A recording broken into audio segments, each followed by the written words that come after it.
Welcome back, ladies and gentlemen, to the ALGS. The Apex Legends Global Series is in year 3, and we are hitting our stride, heading towards playoffs and LAN. Many of the images you just saw coming from those historic moments. Who will create the new ones and will be left behind to watch from their computer screens in agony, wishing that maybe next season they get their games together? Well, we are in day 8 of 10 days to determine who that will be. And so everything is getting more intense, more exciting, and more important. My name is Rain Day. I'm your host, and thank you so much, Apex community, for tuning in. You are the best in the business, and we love you. And of course, I cannot do it alone. I would love to. I love hanging out with you in the chat, but I got to bring on 2 of my casters today and people that I love hanging out with, Vicky Kitty and Spider Tiff, to get day 8 going. Welcome, Vicky. How you feeling? We are here for a good day of Apex Legends. I mean, after the action we saw go down in APAC, how can I not be excited for the action going down today in the EMEA region? It's going to be a great time, especially after everything that we've seen go down in the competitive Apex space throughout this week. Tiff, what does it feel like? I mean, it's kind of getting to do or die for a lot of these teams. Do or die, that is the question here. We only have 2 match days left, with today being one of them. So those teams that are on the bubble looking to stand out, this is your moment to shine. You mentioned it. Let's see it. A versus C. These meetings happened between this group, and Ascend was on top, but Ascend isn't qualified yet. In fact, only a few teams are already qualified for that LAN. Let's take a look at who they are. I see a big fan favorite in Pulverex. They'll be at LAN again, famously fighting with just 2 players and making it into the championship day in the finals and having some amazing moments. Also, Godfire from South America and Brazil. Tiff, I'll start with you. Anybody stand out in terms of our teams already who will be going to LAN? Chicken sandwich? No, I'm sorry. Every time You're I say hungry, chicken huh? sandwich, I just get hungry with teams coming out of APAC South like chicken sandwich, popcorn. It's just been a joy. It's kind of interesting because APAC South went to match, you know, obviously it's that match point format, but it was the shortest. And then APAC North, I woke up this morning, Vicky, you mentioned the action was still going on. Crazy Raccoon able to withstand the distance and take that W in game 13, but those are just some of the names that are standing out to me. You know, I love the concept of it's year 2073. His Watson's grandson is now playing in the same in game 4000 of Match Point. There's some funny elements on Twitter, people talking about how long it went. It certainly was in the conversation, but let's look at the participants for today, Vicky. Let's give me a top-down overview of what we got going on in A versus C. As you can see right now, we have a great action with Ascend always dominating this lobby. We need to see something change up a little bit. I'm looking at Aurora to stay as consistent as they have been, and then I'm also looking at the teams that need to perform today. I'm looking at Nightmare Esports, who are on the cusp, sitting in 10th place in the overall standings here in the EMEA region. If they perform well today, they can easily make it into LAN. It's a great point, Vicky, because what happens is the first team to win the match point in a regional final, they go, but then it's the following 9 teams. So if you're 10th, you might actually have a chance, but you want to be 10th, 8th, 9th, 7th, if you can, to secure that you'll go there with points. Let's take a look, though, at our standings for today. She mentioned that Nightmare need a move, Game Ward need a move, Foot Esports, they kind of need a move as well, especially because they're right on the cusp, Tiff, of not being able to be in this top 20. Yeah, that is something that is to note, but Group C does have that kind of game in hand. So not only do they get to play today, but they will get to play on that final match day, giving them twice the amount of time to put as much scoring as they can. Because if you look through 5 through 9 that are already kind of seeded there, that's all Group B. So they only have 1 more day after this as well. So Reply Totem, V2, Game Ward, all of these teams in Group C, they got to show out today and then double down again on the next match day to find some success, secure their spot in the top 20, and do well in that regional final. All right, Vicky, teams who are in trouble, you look at this, 23-30, not where you want to be. Absolutely not. I mean, we saw Corpa have a pretty nice pop-off day. I believe it was day number 7. So, you know, when you take a look at some of these squads that are now performing, they're at risk of relegations. I'm also looking at Gaming Gladiators, who also need to perform. It's basically a do-or-die moment for this squad, so that way they can actually stay here in the ALGS. But you know what's interesting? Every single day we come into an ALGS broadcast, we actually have to look at the top, who's overperforming, who can continue that performance in the bottom. Right now, it's even more important to look at those distinctions and the dichotomy of who's already successful and who needs to pick up the success. Otherwise, it may just be too little, too late. So I want to start with you, Tiff. Who do you have your eye on for today? Look, you kind of mentioned them briefly earlier in that show. It's going to be Foot Esports. I just feel like this team on the cusp, right there in the top 20. You can see the trio, former Flavor of the Month roster picked up just prior to Pro League Split 1, consisting of Taylor, Noth, and Kohia. I mean, Taylor's incredibly experienced, has been competing in Apex since the preseason invitational in Poland. Taylor, not that long-form duo, finding a lot of success. But the question is, can they keep up the momentum, secure themselves in the top 20, and then go on to win that match point to garner themselves a position in playoffs? The question is, can they do it, Vicky? I don't know. Who you got? I gotta talk about Aurora. You talk about the squads that gotta make it out here. Well, this is one of the most consistent squads that we've been able to see in the EMEA region. They got second place in their first group matchup, losing out to only Ascend. I mean, that's no surprise out here looking at the way that Ascend's been able to perform. But fourth day, for day number 3, they got fourth. They got 6 day 5, and then the cherry on top was their day 6 performance where they placed first. But if there's a team that could give Ascend a run for their money, it's definitely gotta be Aurora with their very strange and very fun team composition. And when I highlight that, I'm talking about the Wraith, Mad Maggie, Caustic, variations of the Bloodhound and Seer that we get to see on World's Edge and Stormpoint. It's going to be a great way to see how Aurora's going to be able to pull out Rain Day. You got a team on your mind? I do, but that Dark Veil, one to mention as well, also Aurora playing Catalyst, that's Maliwan. But let's talk about the old Le Site de France, picked up by Game Ward and having a nice season, but it needs to be even better. They're sitting in 18th place, meaning right now they are in our regional final and they've got a chance to win it and go to LAN. But if they don't do that, then they are out. They will not be there. But this team has so much quality. I feel like 2 sessions of really good performances here today and another on day 9 will put them in the position to maybe get into that top 10. I do think, though, that it's going to take time. The all-French team have to be building off the French nationalism that I'm sure they experienced after beating England in the World Cup yesterday, and I know it's tough for my English friends, but it's got to mean that France is feeling good, waking up this morning knowing things are going their way. I wonder if that all-French team can make the difference. But we've seen records broken all throughout this season, Tiff and Vicky. And, you know, Vicky started with the Sin, pulling off one of the winningest match days that we've ever seen. Only Optic have even come close to tying that performance. Yeah, if anything that APAC taught us, especially looking at the way that Crazy Raccoon ended their stride with 13 KP, taking that first place spot, is that you have to be the most consistent winningest team, and Ascend does that. They broke out with records, getting 102 points in their day 5 performance, winning 4 games, getting third in another. And if Ascend wants to keep breaking records, I mean, we're all here for it. This is one of the lobbies that they pop off the most. Are they going to break any more records? I mean, I'll be surprised if they do, but I wouldn't be shocked. Last match day, too, Tiff, there was a team that could have won it. Ascend could have won it, but also Vex, because they won that final fight, they ended up taking the day. Vex have been on a tear, too, also creating some records here in EMEA. Yeah, it's been really fun to watch teams like Vex Gaming just kind of all send it on the eliminations. They're not playing zone. They're not doing something that doesn't really work out for them, and it's paying off in dividends. They broke, no, I lied, tied. The tie with Detonator Gaming, 23 eliminations. Now, my question is, I'm not a really big fan of ties, and I want to see them go the distance, so I'm going to need 24 eliminations in a match day out of them.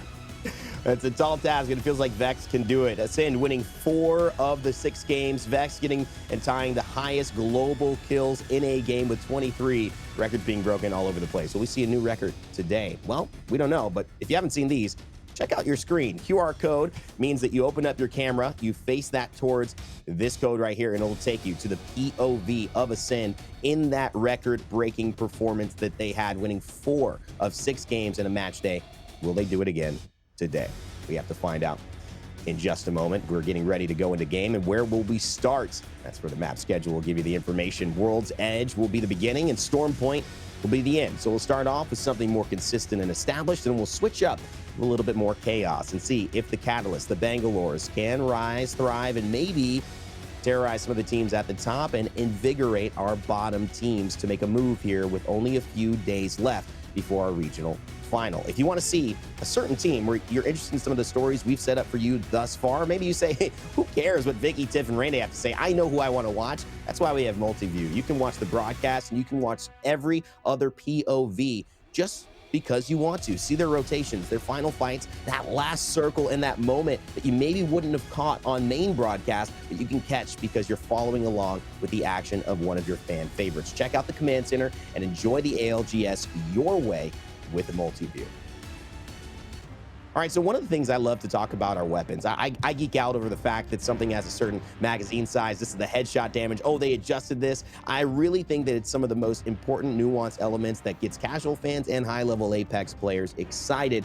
And there's no more important weapon over the course of 6 seasons, in my opinion, than what the assault rifles have done. And speaking of a very interesting assault rifle, you have a chance, thanks to WD Black, to find out what's in your pack for today's afternoon, and I believe that's got to be the flatline, Vicky. There's no more interesting weapon, and we saw it put to great use over the last couple of games. Yeah, one of my favorite weapons when it comes to hip firing that and actually getting the consistency of those shots landed here too. As you can see with Vex Gaming, you saw Tyler pop off in this game alone. I believe he did secure second, but it was a fact of cleaning up a lot of these other squads with the flatline, and of course with the fact that he was able to hip fire that flatline to actually secure that second place finish while also securing a lot of KP for Vex.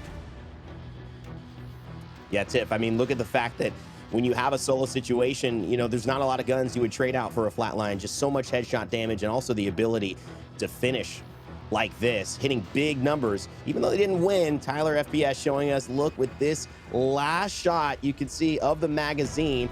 Look at the slow-mo there. He's going to pause up, and just with the final bullet, hits one headshot and another, and ends up taking an extra placement point and an extra kill. Tiff, that's just what the flatline could do.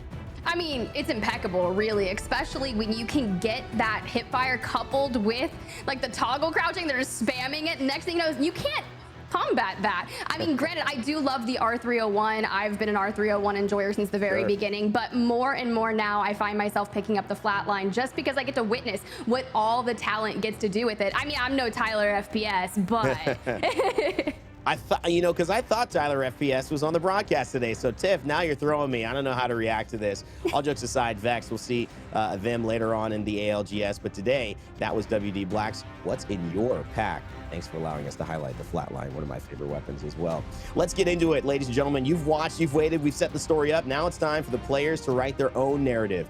We'll see who can step up here in day number 8 of our ALGS and EMEA. As we kick it off, I'll hand it over to Vicky Kitty and Spider Tiff to call the action. Thank you so much, Rain Day. I'm so excited to be alongside my girl Tiff, day number 8, and I can't believe we only have 2 more days of action after this, Tiff. Time has flown by, and a lot of these squads need to secure the KP necessary to be in that top 10 spot. They definitely do, and a lot of teams on the cusp that need to throw down. I'm looking at Group C, who gets to go back to back, and I feel like they've got to start strong here and really carry that momentum forward. And as soon as we see that zone, essentially, I'm looking at Fire Beavers and Ember that are going to be able to really find success from this. Now taking a look at the map and where Circle's going to be pulling, we don't have a beacon in that north building, north of Fragment West, where we usually see it get contested very early on. But since it does look like we're going to be having a north circle here, Tiff, I'm looking at the squads that are going to be contested in the choke points exiting out of the southern part of the map. As we look at Aurora, one of my favorite teams to watch because they're rocking a comp that you don't really get to see in the other regions. They're rocking the Caustic, whereas you see a lot of teams usually rocking the Watson and the Maggie and the Wraith. I know one of Fallout's favorites out here, where instead of using the Pride and True Valkyrie for the Skyward Dive, instead you really have a portal to get out of pesky situations for those rotates.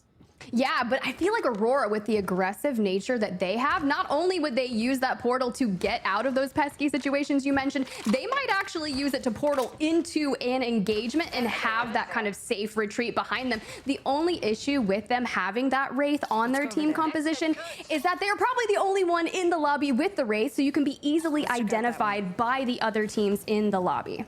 Yeah, that's nice to highlight too. I believe we also have 1 Gibby, 1 Ash, 1 Rampart, so a plethora of characters to actually look at in this lobby that a lot of these other teams are taking out. I know we've been seeing some composition swaps in other regions while we move into this final week here in the Pro League, and it's interesting to see how some of these squads looking at Optic Gaming in North America to try things out at the very end here. But with Aurora, they've been sticking to this comp basically on World's Edge, and I believe seeing their results, they have gotten the best results on World's Edge versus Stormpoint. So it's nice to note that Aurora have been able to find something different that allows them to make things work. I will take that. It could be that Wraith is just more beneficial on World's Edge, shorter distance between the POIs, utilizing the Void when necessary to jump into some of these buildings. And as they kind of make their way through Fragment, there was a beacon over there, so that is going to be able to give them information if they had that kind of recon character to let them get it. But unfortunately, they're just continuing up towards north. And Vicky, I wonder if this is going to be one of those moments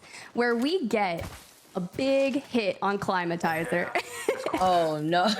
You may have cursed it, Tiff. I hope not. We saw so many of those Climatizer finishes in the very first week. I like to see a little bit of a mix-up because I'm still reeling from that moment. But as we also tune into a squad like Nightmare Esports, this team has a lot on the line today. They're sitting on the cusp of not qualifying into LAN, and if there's a team that could be consistently second in of actually obtaining those second place finishes, it could be a team like this. I know one of their teammates actually on Twitter had tagged us, letting us know, you know, Nightmare, they're pretty consistent on getting second place. As we tune into actually early fighting going down here, it's gonna be Forge losing out on Phoenix, and they came out on top. Phoenix Legacy, the first squad to go out in this lobby.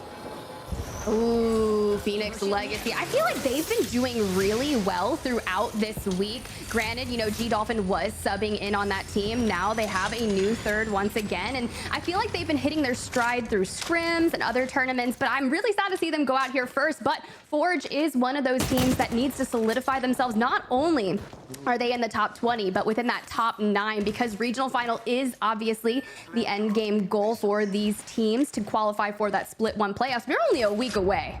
Yeah, you talk about how Phoenix Legacy needs to perform today. Gaming Gladiators, another team that wants to be able to perform to avoid getting relegated into the qualifiers because they just lost out on one of their teammates, it looks like, in the feed here. So another squad that looks to be in trouble. It's Aurora that have the high ground here over Nightmare Esports. This is a nice spot to contest a lot of the squads that are in the middle of rotating away from Geyser, rotating away from Fragment East. So with Aurora holding this spot here, you can expect the block to get pretty hot out here for Aurora if they manage to stay on this point and actually contest the other squads in the middle of this rotation.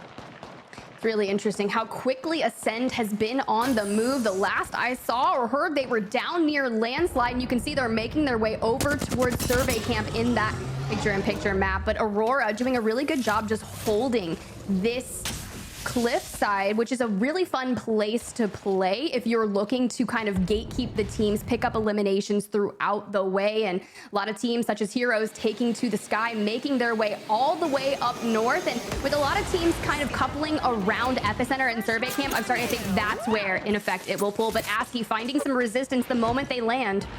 This is the issue here, Tiff. When it comes to Heroes actually making that land with the Skyward Dive, they're putting themselves in a risky situation with some of the squads already with their fast rotates, like Aurora leaving Harvester immediately towards that cliff side of Epicenter. Some of these teams want to already get ahead of the curve with their comp, rocking the Watson, where they want to secure some of these buildings here in Climatizer. I think it's the teams that are facing like on the bubble that know that they need to rotate in, play it safe, but they're also going to have to couple it with eliminations. And especially we got Gaming Gladiators just on the very outside of the ring, still down by Lava Siphon, need to get through Harvester. They have the inkling that someone is in front of them, so this could be an interesting and tough rotation for them. Although they are just outside, they want to make sure that they can get Leogree back in the game without drawing a lot of attention to themselves.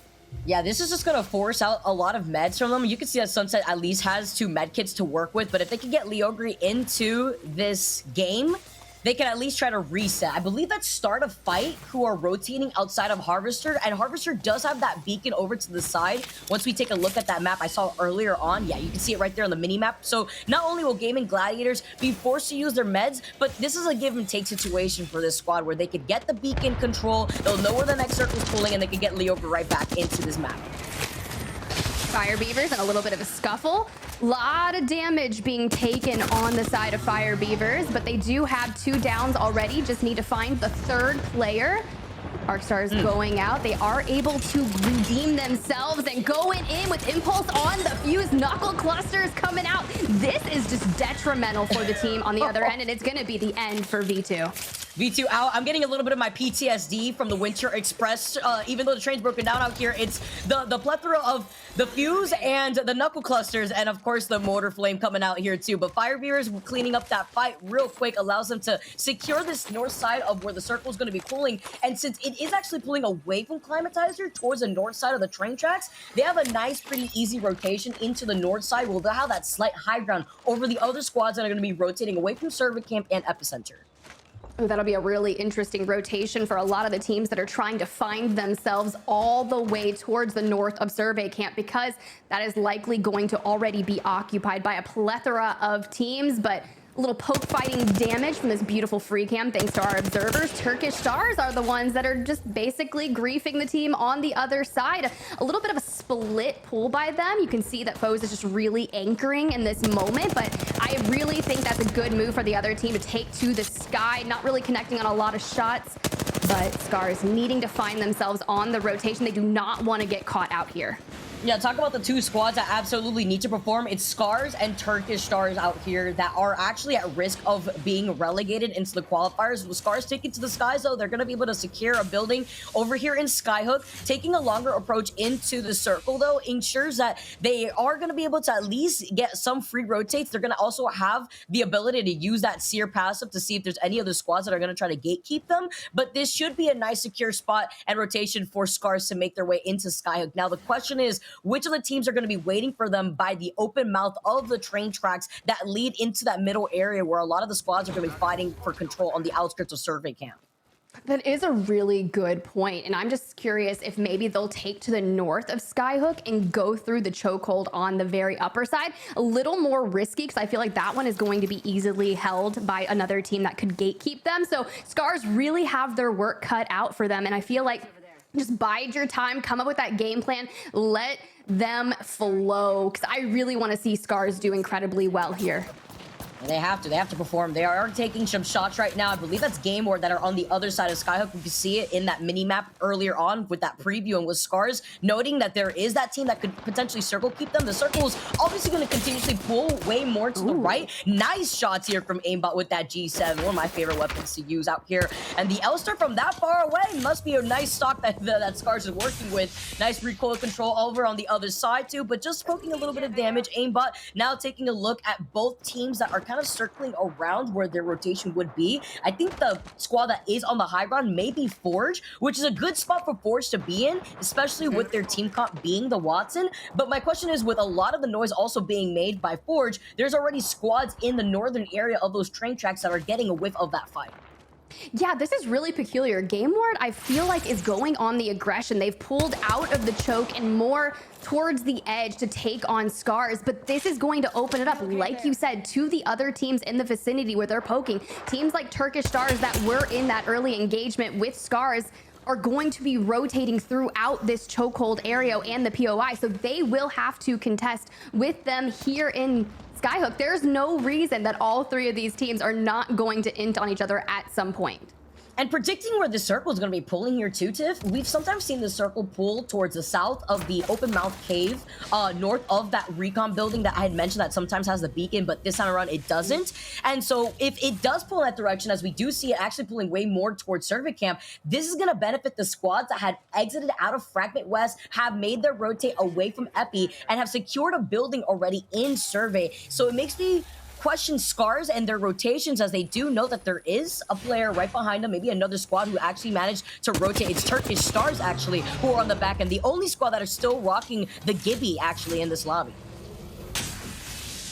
Yeah, just a little bit of poke fighting. Minute 42 left on the clock, so they do have a little bit of time in their favor to decide which way they want to approach it. They could go through the tunnel at the south of Skyhook and take a longer rotation, but they would have to leave now. You see Foes right there utilizing the smokes on the Bangalore to get the rotation in. Double time passive coming in absolute cut, so only able to take minimal damage, but Scars able to just get the first inklings of where these teams are pushing. And I feel like they're going to be one of the teams that if they don't start rotating now, them going out next.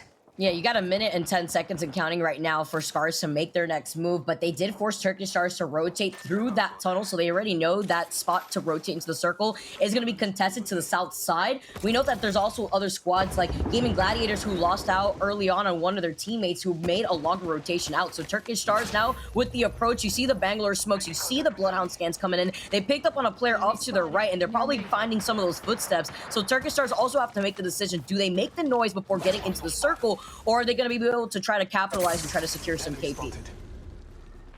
It's a relatively interesting first map of the day. 17 squads still up here. Pioneers getting into a little bit of an interesting scuffle here. Nasuke already throwing up the EMP, but let's go ahead and jump into our first listening of the day with the Pioneers presented by WD Black. I'm not hitting anything. Yeah, me too. Dark Q here, please. Enemy agent right here. Coming. I don't have it yet. I used it. I just wasted 2 thermites in my EMP. I used.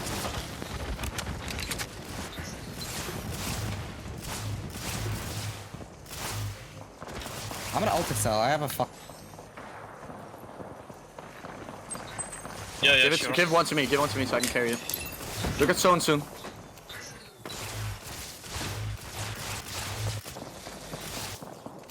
Maxfish, I have a cure. I have 2 stacks of energy when you replace your sentinel if you want. Okay. Yeah, later. I'm gonna destroy the door. You asked me early.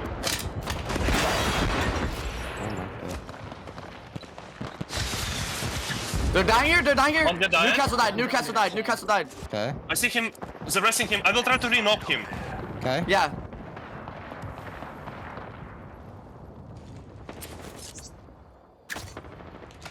Bad arc. One of them knocked.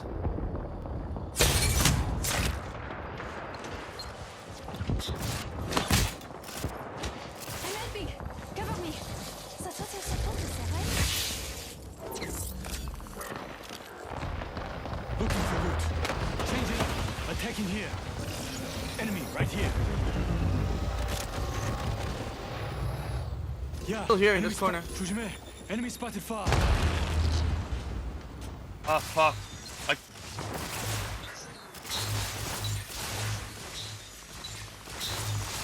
I'm gonna try to steal the skills.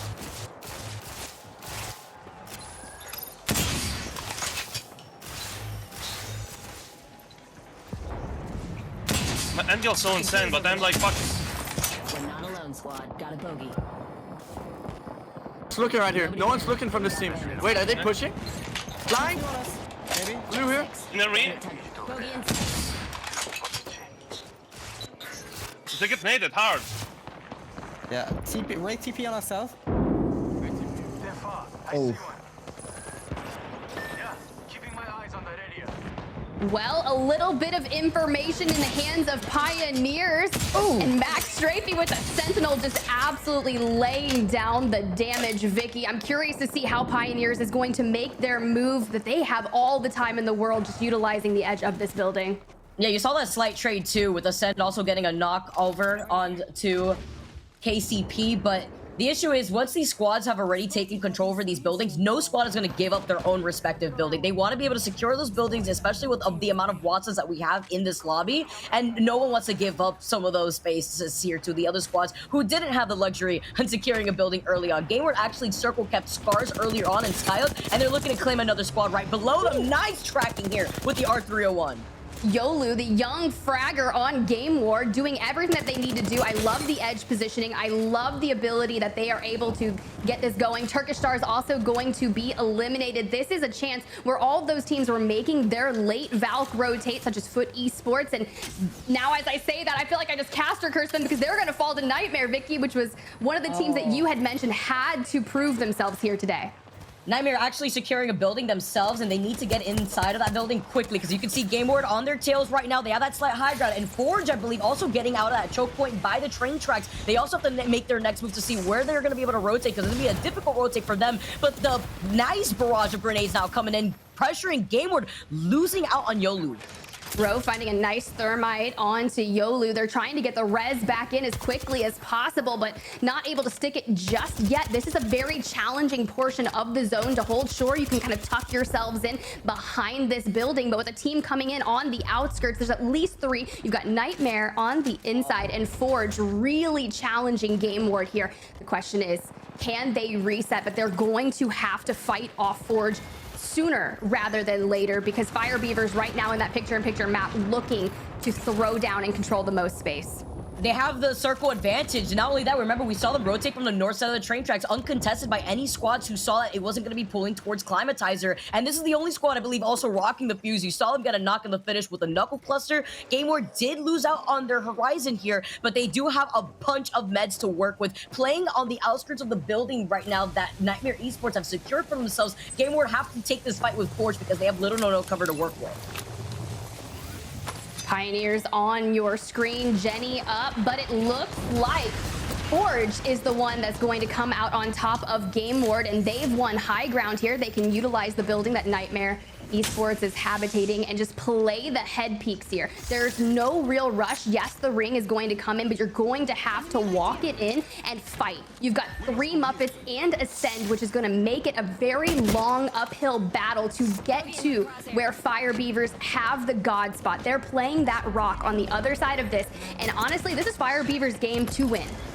Yeah, unless they get griefed by another squad looking to rotate in, it'd be insane. But they also have Pride Rock to work with. Forge have taken the high ground. Jay Savage taking a nice off angle over Nightmare, who are stuck inside this building. It's going to be such a difficult rotation for them to make their way into that next circle, with the circle closing into their backs. You got 6 squads left. You see the cracks come in, and you see Fire Beavers looking at all the action. They just cannot give up this space unless they have the opportunity to waver off the other squads. 5 squads left with Pioneers going down. No, here's the issue. Taskmaster doesn't have enough ammo in the flat line. That's the issue. When you rotate to a God spot too early, you're not getting loot throughout your mid game. So Taskmaster having to be incredibly reserved here with the flat line, and will have to double down and use that car with the light ammo for those close range battles, but able to have the missile swarm to really secure some damage and stun some teams up.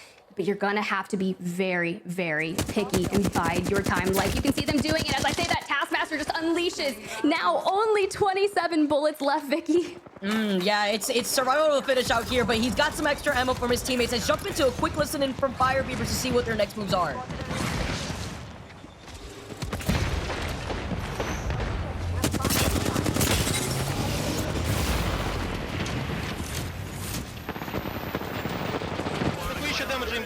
Лёва, вернись! Звук, вернись, мы сейчас все выиграем. Просто спокойно стойте. Смотри право, Лёва. Смотри право, я останусь посередине. Давай. Кирюха пройдет слева. Все. Сейчас запиздится, возможно. Да, сейчас будут пиздиться, мы просто стоим, собираем все, что нам Я вот надо. эти кошмарю. Все, заебись, чилим. Вам нужна Наша моя игра. игра? Начали пиздиться. Нет, я тебе заколю все, Кирюх. А Я давай... левых очень жестко ебу, пацаны, Да, очень у меня- жестко. Правая... У меня есть моя ульта, послушайте. Будут идти, я кину ульту, чтобы они Окей, не справа не просто- выходит, справа не выходит. Смотри право, Лёва, Да, смотри. смотри. Вышли, вышли. Выше справа, тройка. Ульту у тебя право. Один на ХГ. Ждем. Я убил двойку. Закрывайте.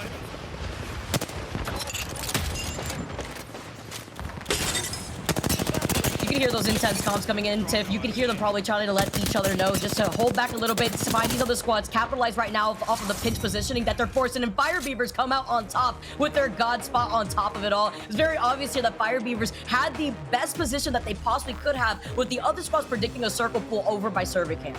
Look, that was just an absolute textbook of a game, sharing ammo there for the end game to really allow themselves to hold Ascend out. And honestly, with the Fuse ulti, the Knuckle Clusters, Rain Day. I'm curious to hear your thoughts on that, because it was just impressive. Well, it's the way Fire Beavers wanted to start, a blazing start. It's in the name itself, and they take the high ground, they keep it, and, you know, the team comms, I'm not as fluent with what I heard there, but I will say it seemed like it was intense. It seemed like the energy was good. I think that, Tiff, you might be taking a little break here, so let's bring back Vicky. We'll talk in-game, and we'll talk next game as well. Vicky, Fire Beavers kind of in a position where they needed a win, so it's great to see them start off in game 1 with that W. That's going to give them a lot of confidence moving forward, sitting just outside that top 9 that would qualify even if they don't win match point, in 11th place overall.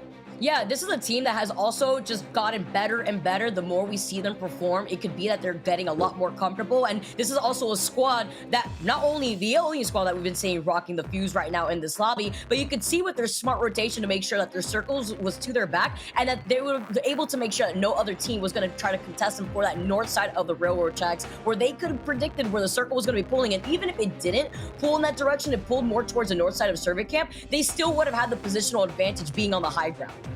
Well, Fire Beavers, they take the W. We'll get some highlights and conversation on that as we get ready for the stats of how it all turned out, because that's a good start for them. But who else caught your eye throughout the day? Because, we started off, sometimes these teams, they start a little slower. Vicky, was anyone kind of catching the same pace you expected, or maybe somebody fell behind from how you might have thought they would start strongly?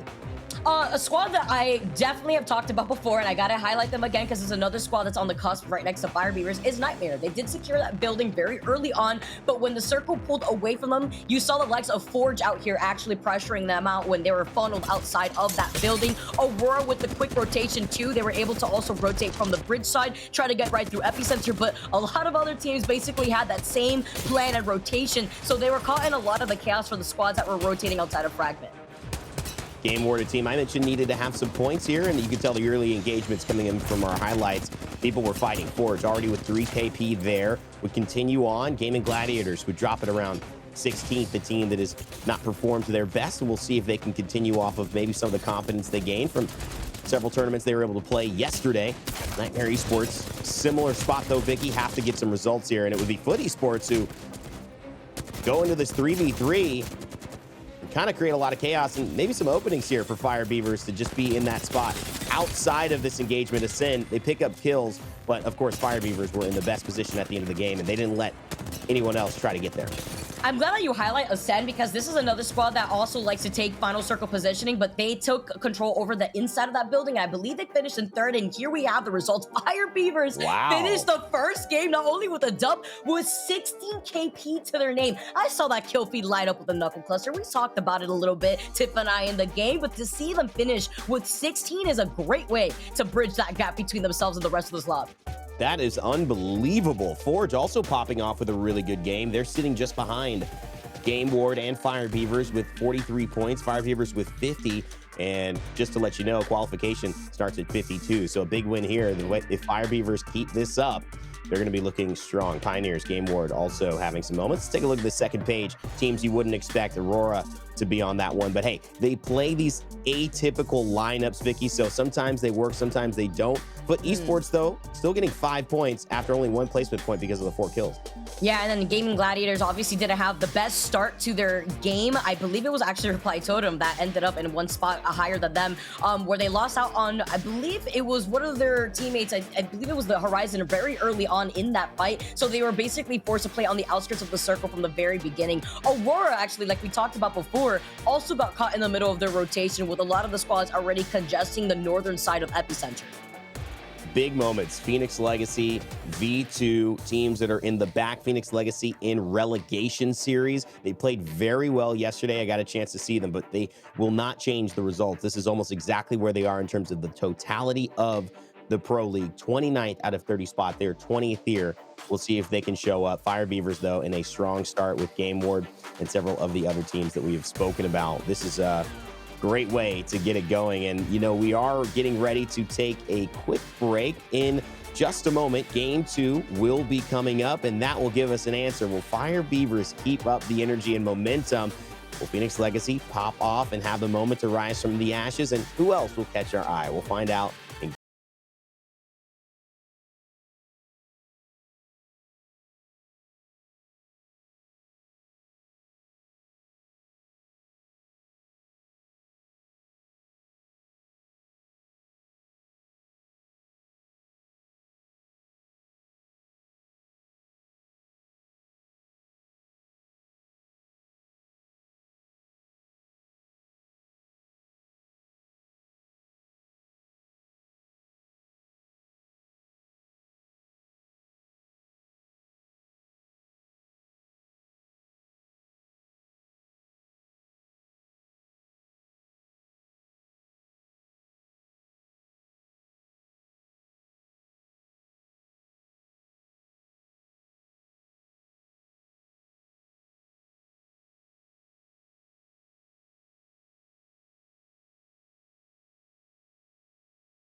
D Black, the official storage partner of the Apex Legends Global Series. Welcome back, ladies and gentlemen. We are here with the ALGS in day number 8 for year 3, split 1. How many of those can I say? All of them. That's right. I know what I'm talking about. And you know who else knows what they're talking about? Vicky Kitty. Let's bring her back in because it's time for game number 2 very shortly. Vicky, game 1, it was hot. And Fire Beavers in their element with a 16-kill game. They are at the top of the leaderboards now with 28 points thanks to the 12 they added from the first place. You couldn't have asked for a better start to the beginning of the day. Yeah, it's actually crazy how hard they farmed in holding that north side of that circle. And you talk about how on fire they were, literally with the mortar flames from the fuse, the knuckle clusters coming out, cleaning up 16 kills in that first game. Also allows you to carry some of that momentum into game number 2. But that's what we have eyes on right now. Can Fire Beavers keep that up going into the second game? That's always the question. But what you do when you have a situation like this and your Fire Beavers, a big 28 points. I mean, most teams in the bottom half of the 20 that play in any given lobby on any given Sunday in the ALGS don't even make it past 30 points. So Fire Beavers in one game have 28. They have set themselves up for at least a decent performance today. Can they win? Can they surprise everyone, push themselves into qualification for LAN? They're only 2 points out and they've got a game in hand. I think this is Fire Beavers with a chance to perform. And Vicky, we'll get a chance to see that as game 2 begins. Our teams start to fly out here, and who will make a move? Fire Beavers stealing the show in game 1. But a team I like to talk about, Game Ward and Phoenix Legacy sharing Skyhook. What do you see going on over here as the teams drop? We saw that Game Ward were able to circle keep Scars. It was a great rotation from Game Ward, but they didn't rotate fast enough. Unfortunately for Phoenix Legacy, they rotated maybe just a little too early. We saw them be the first squad to go down, as we also see the next circle that we're going to be having on our hands. And it's going to be a Southern Circle. And I love this because I was talking about it with Tiff. We saw too many Climatizer end circles in that first week of the ALGS. We didn't see it this time around. It pulled a little bit over to the west side of Survey Camp. But now seeing a Southern Circle is going to actually benefit the likes of Ascend out, actually, that land and staging. Didn't see a beacon actually over to the left side by the choke point, north side of Thermal Station. So they don't have the next circle information, but that's probably going to be their next plan. One of the interesting things about that, when you're looking at that map, you know if you play Apex, but you may not think about it. And Vicky just so eloquently mentioned the impact of having a beacon. You can see them on the screen, and they will indicate whether a team is going to have that information, that early information of where the next circle is going to be. So that'll give them a very clear awareness of not only where the proximity is of generally, but maybe where it's going to pull and ultimately end up. And teams who have that information, you know, they may be a little bit more advantaged in these moments when even if you're right where it's going to be, you don't have that info, well, you might be in trouble. But the good thing for Ascend, they don't have to move from staging in order to get the info. In fact, because Kashira plays that crypto, it's one of the benefits we don't talk too much about, just the ability to kind of stay with your team and get away from your team, double task with banners and with beacons. That character brings so much utility for them. Yeah, I could talk about recon characters for ages. Honestly, for the whole broadcast and the importance of that too, because I love how you brought up Kashira being on the crypto, because that's also the only other recon character that can scan the beacons without overextending and putting yourself in a very vulnerable position. As we tune into 3 Muppets on the south side, picking up a nice gold extended energy mag, and Fire Beavers already looking for chaos. I don't know what they ate this morning, Rain Day, but you already see they're able to get 1 knock onto Ember. Oh, they are absolutely ready to go. If you get a 28-point game with 16 kills, I don't think there's anybody in the lobby that you would be worried about. I mean, you basically killed 20% or 30% of the entire lobby yourself.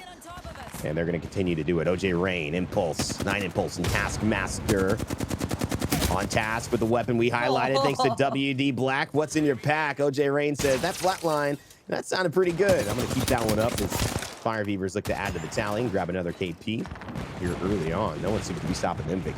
However, is running right now. Why are you running? His Fire Beavers are going to be able to scoop up any sort of loot that they can from that box. I love how you highlighted our flatline and what's in your pack. And it's also nice to note here, too, with that 2-time scope, you're able to melt down Ember as they were trying to run away. They got Young Hong Kong up, but he doesn't even have the opportunity to heal just yet. Drops the medkit real quick as Ember is desperately trying to rotate away. But as they rotate towards staging, again, we made mention of the likes of Ascend, who actually usually lands there. A lot of squads have already already quickly rotated outside of the staging area, so Ember could have at least some breathing room. And with no beacon in staging or in that choke point from thermal station, they don't have to really worry about any other squads that are congesting those rotations points.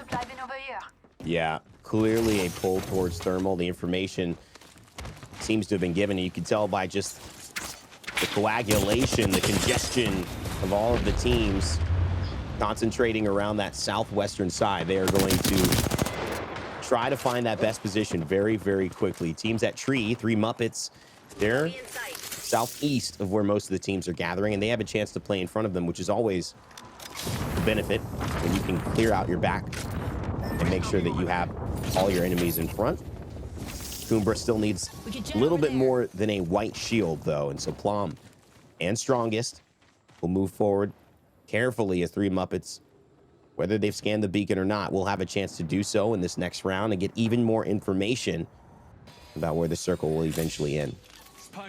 Talking a little bit about 3 Muppets, our Norwegian squad that's actually on the cusp of getting put into the relegations right now. So this is another team that needs to perform, and they have a lot of equipment to work with that too, especially cleaning up some KP in the second game. Also looking at KCP, we highlighted Crypto and the importance of Crypto. You get that information from the other squads that have already taken control over the inside of some of these buildings, and we've seen the circle actually pull towards the south side of thermal station. So with KCP also trying to be a step ahead, they're also trying to clear up enough space for themselves to prevent any other squads from trying to take control over the other buildings to their side. Last time Groups A versus C met up, it was Ascend who topped the group with over 100 points, 102 to be exact. About 40 points behind that, or 36 rather, was KCP. Then we had Vision and we had Horizon Heroes, excuse me, and Foot Esports round out the top 5. 6 and 7 went to Fire Beavers though, and Aurora. Fire Beavers wanting to change that Ascend, not yet having that pop-off game, though they were in top 3. And Aurora having one of their quieter days. As, of course, this is the team who is got a game in hand, and they are 3rd place overall in the standings, only behind Vex and Ascend. That is how well they have played. One match day won, one match day in 3rd place, and consistent top 6, 7 finishes in their other 2 games.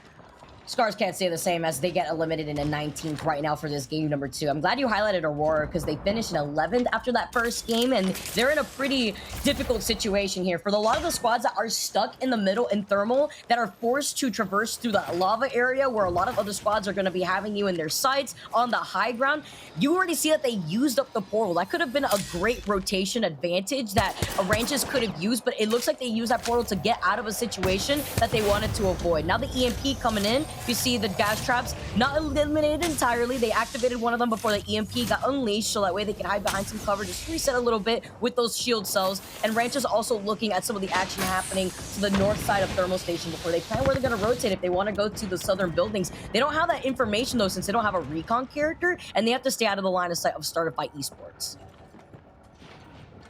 As Aurora looked to deal with the problems from up on high, Startify Esports look to see how they can impact the game and get themselves into a favorable position in this lobby. They are at the precipice of being able to move forward outside of course, our top 20 by just 3 points. They're in relegation.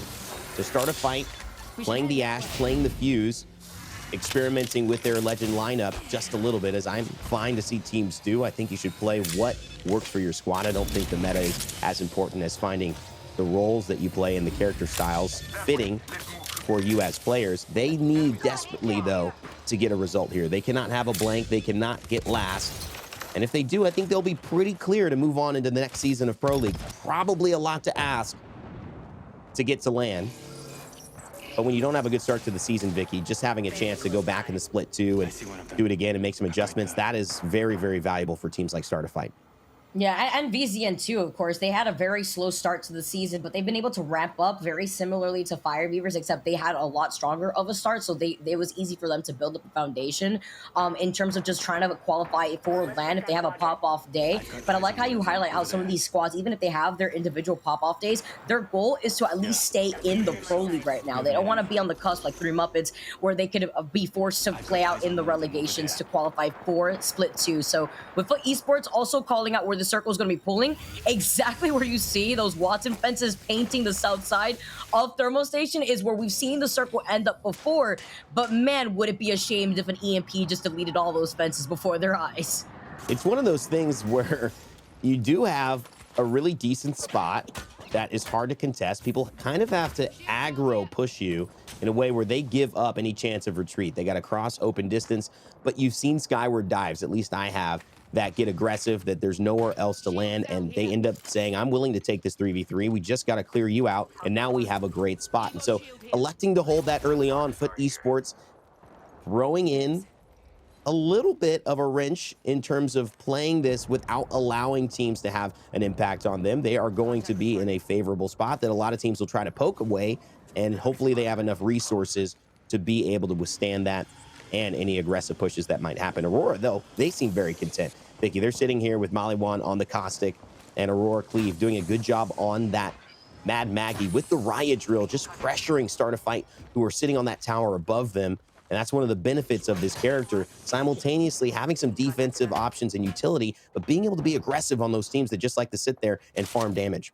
Yeah, especially if you're still using a blue evil shield right now. He literally one shot away from getting that purple. A Starter Fight still are looking at them, keeping them in their sights. But looking at one of the members of Starter Fight here, the weapon loadout between the car and PK means that they don't really have that medium to long range pressure that they want to work with. We did see a 30-30 repeater in the hands of one of those members as Phoenix Legacy still in this lobby. You can see 17 squads left as after their lackluster performance in that game, number one, they're looking to take a slower approach. They have the beacon, so they know where the circle is going to be pulling, but they're trying to contest the other later rotating squads that are going to be rotating from the outskirts of this circle. Looking at Fire Beavers actually who have taken their time. Heroes who are down a member. Game Word as well, rotating through staging. If we could get that mini map pulled up, because you can see Fire Beavers on this side. Note that they're getting shot at by the likes of Phoenix Legacy that have that 30-30 in their hands. So they saw the shots, they see the fences out in front of them, but where is this rotation approach from Fire Beavers when they don't have the same intel that Phoenix Legacy have with the next circle? That's right. Phoenix Legacy knowing that they're actually going to be in a decent spot here. We don't have it on our mini map, but in terms of them, they know it's just around the bend, and this house will actually end up pulling a little south of them. So Phoenix Legacy maybe getting a little too close and comfy before realizing what they had to do. They're going to have to move now. They will get that drone to scout out who is in front of them as Fire Beavers make a wide rotation. Will maybe run into V2. Oh, and they certainly will. This is a fight here. Fire Beavers are winners of game one. Impulse up onto the gravity lift, and at the fuse, raining down damage. The Arc Star hits as well, and that is going to be a knuckle cluster that at least buys them a little bit of time. I think OJ Rain spots out the player who's hiding behind the rock, Vicky, and now just trying to finish off with a hip fire of the flat line. They'll get one, but OJ Rain and Fire Beavers have lost Impulse. He's got to clutch up, and Fire Beavers go down. Joke talks to him, and V2 get their first 2 kills of the day, and it's on our number 1 squad. They lose out on Nuba's side here, and the third party is now rolled up, but you know Joke is saying, I'm just better. Fire Beavers out of this lobby, and Game Ward looking to get involved right now, too. The Beast of the Hunt has been activated, so has the scans out here, and they're looking to chase down the last stragglers of V2. What a moment for Game Ward to take advantage of it. Fire Beavers go out, but in good fashion for GW, because that's what they need. They've got to make some distance on the leaders, and this is how you do it. Psychop from range with the Bangalore. Smokes possibly being able to use to cover his tracks to slow down this fight. We'll head over to Pioneers as well, as Game Ward still in that skirmish. KCP looks like they may be in trouble. Strafey having to pull off something spectacular in order to save Nasky and Dell, who is already down. The Watson out of this fight as the exhibit goes through. And that is gonna hit. The nade was there. What does that do in terms of an opportunity for Nasky? He brandishes the Baiwan blade. Do not tell me that might have been the best alley-oop we have seen in Apex Legends. Nasky gonna try to make something happen here, and he's holding this corner really well with the Mastiff. He hits 33, Vicky. May not be enough though here. Can he pull it off? That was such a huge heat grenade all the way to the top by Max Strafey, and that always lands on your feet if you could pull that off. But if Nasty can clutch this after getting that shield off, this would be absolutely huge. He can't. A nice side angle to clean things up, and Pioneers get cleaned up. Reply Totem come out on top, and now they have to try to restabilize the line of sight of a rampart right behind that barrier that has that 30-30 in their hands. Very, very good from Reply Totem to survive that fight. And throughout the entirety of it, you could see KCP trying to just make something out of nothing. It was almost over before it began, but that grenade, it really was stunning. Some of the moments you can have in Apex Legends with the intricacies of the interactions, the grenade up and down, the timing on that one, it was a beautiful sight to see. Too bad it didn't work out for them, and they will wish they had that one again. Game Ward ended up winning their fight, pushing onto the team that was able to take down Fire Beavers, and Aimbot's still in a great position here on the Bloodhound. Ultimate Beast of the Hunt ready to be activated, and they feel content. They're on the high ground and they're at the edge of the zone, so they could stay here, Vicky, for another round, as round 4 is about to close in. 1 minute and 28 seconds before a lot of teams have to get squeezed into this. Yeah, Reply Totem also just get eliminated after that fight that we just saw against KCP. B2 gonna meet them right back in the lobby with 13 squads left, slowing things down just a little bit here, Rain Day. You see Phoenix Legacy managing to make their rotation into this choke point. Again, patience is key for this squad because they knew exactly where the circle was gonna be pulling, and it caught a lot of squads that were expecting it to go way more south of Thermal Station off guard. So this is gonna benefit looking at where the circle is gonna be pulling. The likes of Start of Fight, Aurora. Let's jump real quick into a listen-in with Phoenix Legacy to see how they're gonna waver off this squad that's right in front of them. Yes. From the rock, but yeah, this one still looking. We're probably gonna have to force a Valko here. Kraber here. I mean, we could maybe force this because they're all sitting on. We're gonna get rinsed on the walk up though. Yeah, I don't think there's anywhere we can land.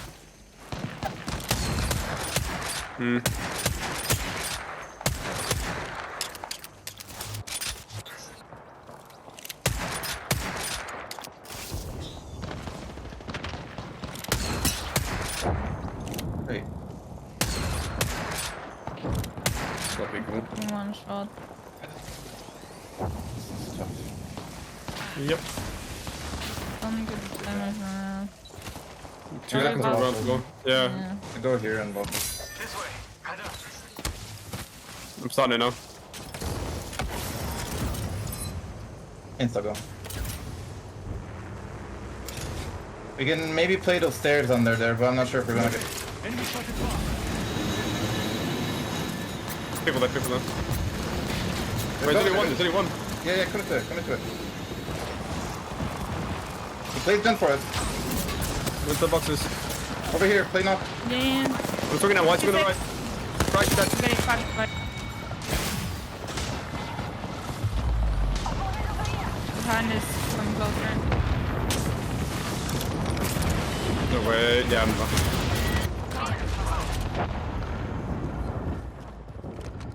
Yeah, who's creeping? Well, it was an uphill battle and a downhill problem. Phoenix Legacy not able to rise from the ashes there. In fact, it was Aurora who was doing most of the griefing, and they will take an 8th place position. But tough spot for them, Vicky. Tough spot for Foot Esports too, who have it all fenced up, but they're under a little bit of pressure.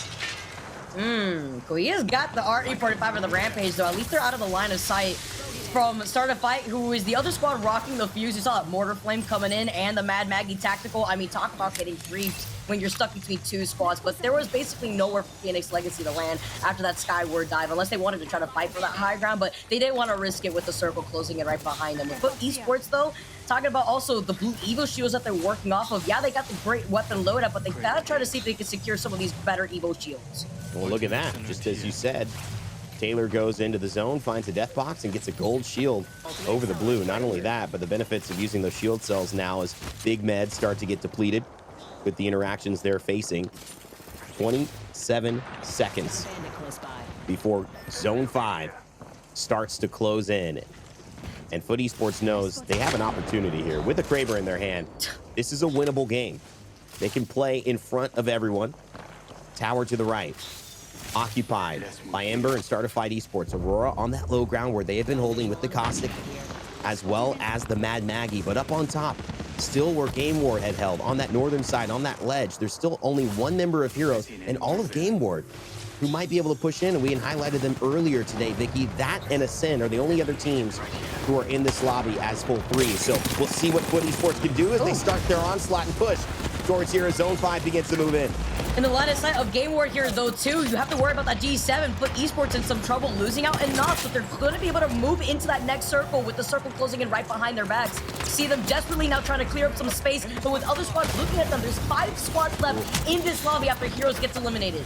Tough decision from Kuya. He goes for the grenade thinking someone might be there, and he has to move forward. Takes the damage from his own grenade. Ascend up on top. Look at how easy this is. We talk about Ascend and why they are so good. It's because they put themselves in the best positions to win. But don't forget about the other team that has been in a great position the entire time. Aurora underneath Ascend now. And Game Ward up on top, where you can see Lufka training and aiming his sights up above with the G7 Scout and the charge rifle.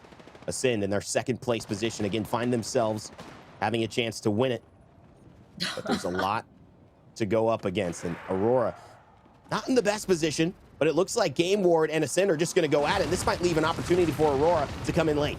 Aurora, I don't even think has an opportunity to even get on the high ground. They just have to play for second at this point, with Game Ward now having to try to face off against Ascend, and Aurora nowhere in sight because they don't have a skyward dive. They don't have a horizon Q. Now Game Ward are going to be able to try to move into the side, with Aurora unfortunately stuck on the low ground right now, and they lose out on Yolu. And now with just 2 members left from Game Ward, you can see them trying to skirmish the fence line. Look at this. Aimbot stays true to the name. Game Ward takes another Ascend, top of EMEA. But will Game Ward come out on top here in this fight? It certainly looks like it. Aimbot has already taken down one and takes down another with the car from that distance. My goodness, Game Ward. What a moment. What a performance from them as Aurora wait for the demise that seems to be slowly creeping their way. How could this happen to me? I've made my mistakes. There's no way for them to get away. Game Ward could just hail down all the damage on them, noting that there is nowhere else that Aurora could be. It's a matter of just the Bloodhound getting the scan, figuring out they're right below us, and then them cleaning up that KP for them to secure this W. But that last fight, we got to talk about that real quick. That was insane right now between Aurora to get that win against Ascend. You can see the portal coming up from Ranches, but nowhere to climb out here too, with the rest of Game Ward right on top. Yeah, it's going to be hard to fully finish off Game Ward. And so what you have to do, even if you get one, is you're going to have to wait for that last one. And we'll be able to take the portal. We'll be able to buy a little bit of time. And it may be unfriendly. The circle is pulling. But what is going to happen in terms of that zone? You just want to hope, if you're Game Ward, and I think they should be okay, that the area that is safe up above outside of the lava does not close in earlier than down below. The Caustic ultimate just going to annoy Psychop. It's not really going to do anything. What an interesting final circle. It's all but assured that Game Ward will win unless Aurora can pull off a magisterial moment. Let's see what Ranches tries to do. Well, they tried. It's just a matter of time, especially since the circle wasn't in their favor too. Game Ward do want that KP though. See Aimbot dropping down, saying secure what I can out here, and they finish the final game, game number 2 here, going in favor for Game Ward with a great amount of KP. I believe you saw at the very end there. What an interesting dynamic, Vicky, because, you know, Aurora found themselves on the low ground every single aspect of that game. And as we bring back Spider Tiff to comment on it, it was truly a circle that meant second place. That's better than third place, but we definitely can't get first. Aurora, though, will be happy, I think, with the points that they secured after that one, Tiff. Yeah, it was really interesting to watch, and I was behind the scenes kind of spectating that entire map unfold, and the moment I see Fire Beavers go down to Game Ward, I was like, they better win this, bro, because I was on the Fire Beavers bandwagon, and from that moment forward, they were able to just carry on that success. So congrats to Game Ward for lasting in that interesting zone there. Yeah, I mean, Vicky, it was Game Ward who kind of fought their way through. Aurora was there and they held, but Game Ward had to go through a lot of tests, a lot of team fights to get to where they were ultimately up on top. Yeah, again, we talk about Aurora's game plan and their composition, and this is the downside of not having a mobile character to work with. I mean, you have the Wraith Portal, but you don't have the Horizon Gravity Lift. You don't have the Skyward Dive from the Valkyrie like we see with other teams. And unfortunately, in that situation, when you're forced to play off the low ground because they were stuck in Thermal Station, if you guys could recall, Start a Fight was pressuring them and pinching them on one of the south sides of Thermal Station. They had nowhere to go other than take a zip line maybe to the high ground, which was already painted by the Watson fence. chances of Ascent, who came in 3rd place. But we take 2nd. Aurora, you know, out here satisfied with the fact that they could take 2nd with some KP to their name. But Game Ward also winning the north side of that circle was fantastic, finishing off with 10 KP, I believe. Yeah, and sometimes you just cannot set up for every single scenario. Your team doesn't include a Horizon, it doesn't include a Valkyrie, and that's okay. You've gone for something that got a 2nd place, but because of the RNG of the nature of a battle royale, you can't guarantee that it's always going to work out for you, Tiff. Still, Fire Beavers, after such a great start, they do drop to that fight with Game Ward, KCP in the mix as well. A lot of teams decided we're going to go and get into this zone, and we're just going to stay here. Yeah, it's kind of different compared to map 1, right? We were looking at Survey Camp and Epicenter, and not a lot of teams were already over there. I believe 2 had already set up in Survey Camp, and you come into map number 2, all of the teams making their way over to Thermal Station, and that could be because I feel like Thermal Station is one of those incredibly challenging end game zones, and you can just see the trials and tribulations that Fire Beavers themselves had to go through, fight their way, and until they met Game Ward. They took them down, and honestly, I thought Fire Beavers was going to come out on top. The Mother Load went out, the Knuckle Clusters were doing so much damage, so props to Game Ward for coming out on top of that. And BitFix Gaming, Vicky, I heard you say Rampart. They're like, there is a Rampart on the horizon, and I'm over here like BitFix Gaming, ready to run it back. But it was Ascend's game to lose. They held that God spot, so rather interesting that Game Ward kind of unseated them from it. Yeah, honestly, also highlights how Game Ward were able to come out from not only claiming the higher ground right there, but they were also winning a lot of pressuring fights against Ascend, who were on the low ground right here too. They were able to reset, and it was nice to see that skirmish between Ascend and Game Ward, because with that 1 extra KP that they also secured onto Aurora on the low ground, I do think that should allow them to be right on top of Fire Beavers after their insane performance in Game 1, where they got 16 kills.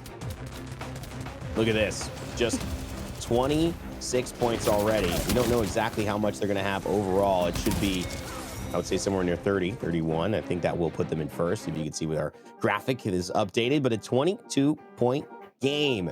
Fire Beavers not on this top 10, and it's the consistency that will probably allow Game Ward to sneak up into first place. Aurora, though, a strong 2nd place finish, 4 kills, 13 total points. And Ascend round out our top 3 with Foot Esports and Ember and Tiff. Foot Esports showing up like you had asked for them to do. It seems like they have heard the call and are answering. It was well needed. We know in map 1 they had a skyward dive kind of go wrong as they made their way into Survey Camp, but I was sitting behind the scenes begging for them to take that skyward dive to hopefully go on the north side of Ascend, and instead they walked it in, and it was just a horrific moment as they went through the onslaught. But being able to get 10 points, they came into this match at ace, so I'm excited to see what those 10 points did for them. But Forge, Startify Esports, and even Heroes making a play for the top 10. Amazing Startify. 8 kills on that as we head to the 2nd page of this one, Vicky. Some teams not performing, and one of the biggest stories for me is Zero from Gaming Gladiators. People aren't aware. I mean, they are sitting in 21st place right now. They are only 2 points outside of relegation. We're looking at a world where Hardeki, Leogri, and Sunset could actually be in a fight to just stay in Pro League heading into our next day. And so have to see some results here from them, but good things on the other side of Phoenix Legacy and Reply Totem and Pioneers consistently getting points and being involved here in these games. Yeah, also surprised to see Nightmare actually on the bottom end of those overall standings for game number 2 right there, as we take a look at how this has actually fixed things up for us in day 8 for this EMEA region. It is true, Game Ward actually are on top of Fire Beavers with that 1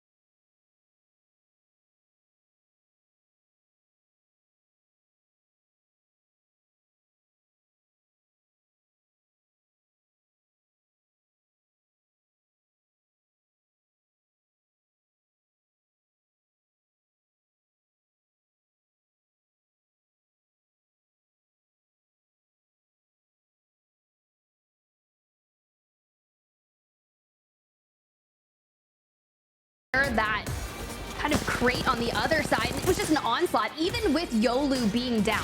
We're in a 2v3 situation, utilizing those bang smokes to try and get some cover. You have the Digi-Thread available to you, and you're just jumping up and peeking through so many different angles. And I think it just kind of bamboozled Ascend at this point. You don't know where you're going to pop up from next, but then it was Aimbot, who you said living up to the name, having to lay it down on the line from a distance, just coming in. It was impeccable. And it was really amazing, Vicky, too, when you saw they did lose a player, and both Aimbot and I think it was Psycop won their 1v1s. Yeah, Aimbot also with the strafe real quick with the R301 using the hip fire, getting that knock, allowed Aimbot to also reset on the other side of the fence line from where Kashira was to then pop that shield bat, which allowed Aimbot to have already a health advantage over Kashira. So that was a really good play from Game Ward in general for them to not only take the dub, but to take that team fight versus Ascend, who once again also are looking as consistent as they possibly can be, because this is the second game that we have right now here done in EMEA, and this is also the second game that Ascend get third place in. Aurora trying some shenanigans here. I mean, I like that they went for it, Tiff. I'm not sure that there was any way they were going out, but I like a team that tries. Yeah, it's tough. You mentioned the drill moments going up, the Mad Maggie, but there was literally nothing they could do.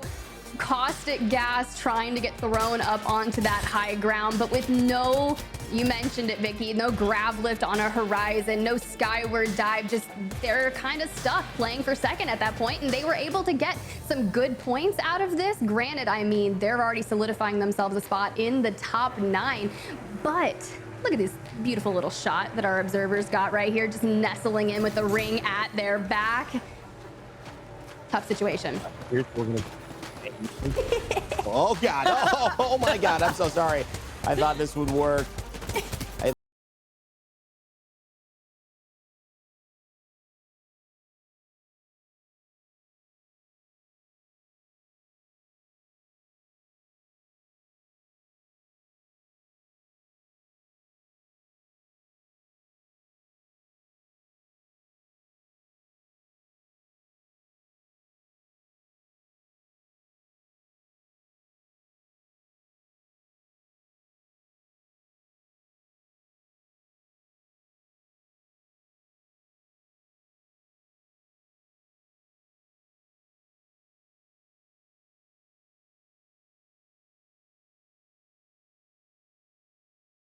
Time around, if we'll have a repeat with one of the teams that have already shown they are here to play today. And in order to take you through it, let's go over to Vicky Kitty and Spider Tip. Thank you so much, Rain Day. After taking that W, though, from Game Ward, I also want to highlight here, Tiff, their rotation since they landed Skyhook to share some of that loot with Phoenix Legacy had a bit of some land to cross, honestly, to get all the way towards Thermal Station. So for them to fight and take their time to get through staging, to contest Phoenix Legacy, to make sure that they can hold it down on the north side against Fire Beavers was a very nice rotation for Game Ward to take that second game. Yeah, it's really interesting because we had called it in map number 1 when Fire Beavers landing in Frag West. They had the upper hand on the rotation, so teams like Bitfix Gaming that already land in Thermal should have a sense found a lot more success there. But you can see on the map, we've got more of that central World's Edge for our last map on World's Edge, but looks like a little bit of a 50-50 down in Lava City with Foot Esports and Heroes. Maybe some early KP for them, but let's go ahead and jump on board with your winners of map number 2 over at Trials, looking to unlock some great loot for them.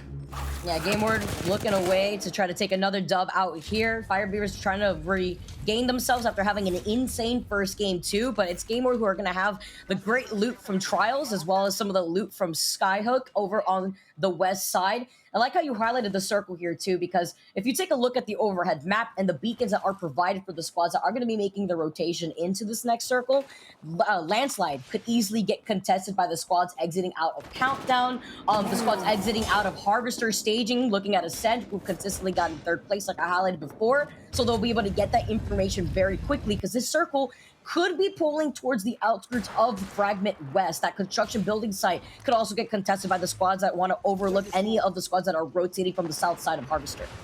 Well, Vicky, if that is the case, then Fire Beavers may go back and win once again like they did in map number 1. But it's Ascend that I'm looking for to begin that aggressive rotation because they are so quick with that. But okay, Ember, we see you, Young Hong Kong, making Pioneers really falter. This is the second time I think we've seen a member of Pioneers fall to a 30-30 repeater. The 30 makes you cry. Are taking a lot of damage themselves. So nice cover fire, forcing Ember to actually stay inside this building and not capitalize off of that knock. Very quick res as well from KCP, not wasting any time and holding that door, because sometimes at 30-30, when you do take some shots on the door, it could actually open things up here. So they made sure to block the door, even if Ember wasn't going to try to contest to prevent that other shot from 30-30 opening things up. Pioneers making their way. We've seen a lot of fun things from that IGL Nasky. He put a team together of some of EMEA's best and dropped down into ESA, which is kind of a North American tournament that we have fun. I believe it was Nasky, Tyler from Vexed Gaming, and there's some, I think, Kay Swinney from E6, and they actually won the tournament, Vicky. And let me just tell you, I fully expected Pioneers to come in on another level based on the momentum and the vibes that he had from that experience. So we'll see what Pioneers do if they make it a split one playoffs. But Fire Beavers, I had said they would maybe find some success benefiting from the zone, but Impulse and Taskmaster both down already. Oh, this is such a rough start to this third game right now. The last game that we're going to have on World's Edge where Fire Beavers were looking to continue on their domination after their performance in game number 1. You can see the Seer all out here too, so it's Forge actually that are making the rotation into this fight. There's another squad that has the high ground here, so it prevents Forge from trying to find that straggler left from Fire Beavers, but it's great news for Fire Beavers if they want to go for a quick reset as the EMP comes out.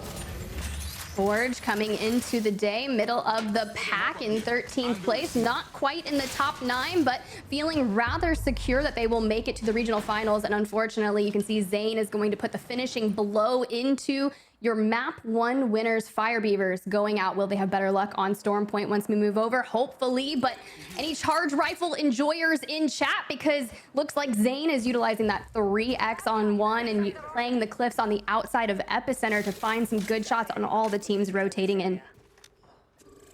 No, like, I'm really glad that you highlight the charge rifle. Even though we see the 3x scope, one of my favorite sights personally here that Zane's rocking right now, you can see the beamage coming in onto the streaming building that a lot of players know and love. But it's also nice to highlight what's in the replicator right now, which is actually the purple sniper scope, the 4x8, that can actually help benefit a lot of the charge rifle enjoyers for today on their day of Apex and also in the ALGS today, as we tune into another squad that has been struggling a lot today. It's Aiming Gladiators, who are literally fighting for their lives to stay in the Pro League. Yeah, it's really interesting because they find a lot of success in scrims throughout the midweek, but haven't been able to translate it into ALGS thus far.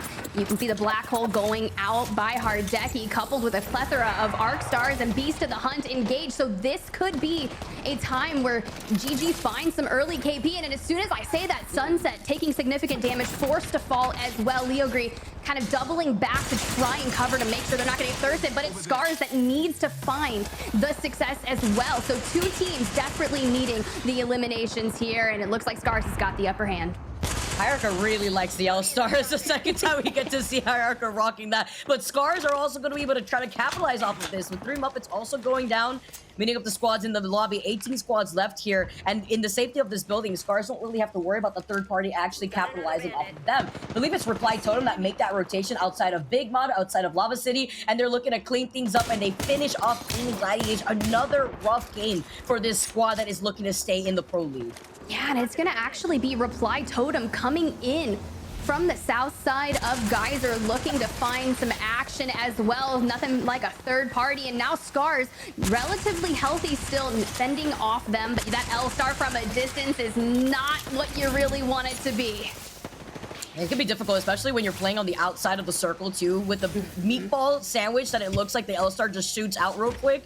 It can be difficult to try to land some of those shots here too, but Hierarcha obviously has that experience with the L-Star like we've seen before, and now they also have control over the replicator for any additional meds that they need to use. You can see Taishin's only got 2 of those syringes. They're trying to craft even more, but in the line of sight of Reply Totem, who have circle advantage on the high ground, it's going to be difficult. They're also making a lot of noise, so you can imagine the squads that are already in the Fragment East area where there's a beacon are probably getting whiffed with this fight going down. I'm actually really surprised that Reply Totem's going to prioritize their rotation over gatekeeping Scars here. And I think it's respectable. inevitable, right? You know that zone is pulling straight up, similar to what we saw in map number 1. So getting your building secured and controlling space in that end game we saw led to that victory. So I think that's a really strong movement by them. Now Scar is able to craft freely, begin their rotation relatively uncontested, and you can see they're probably going to double down and take a longer rotation because they're not even sure if Reply Totem fully left.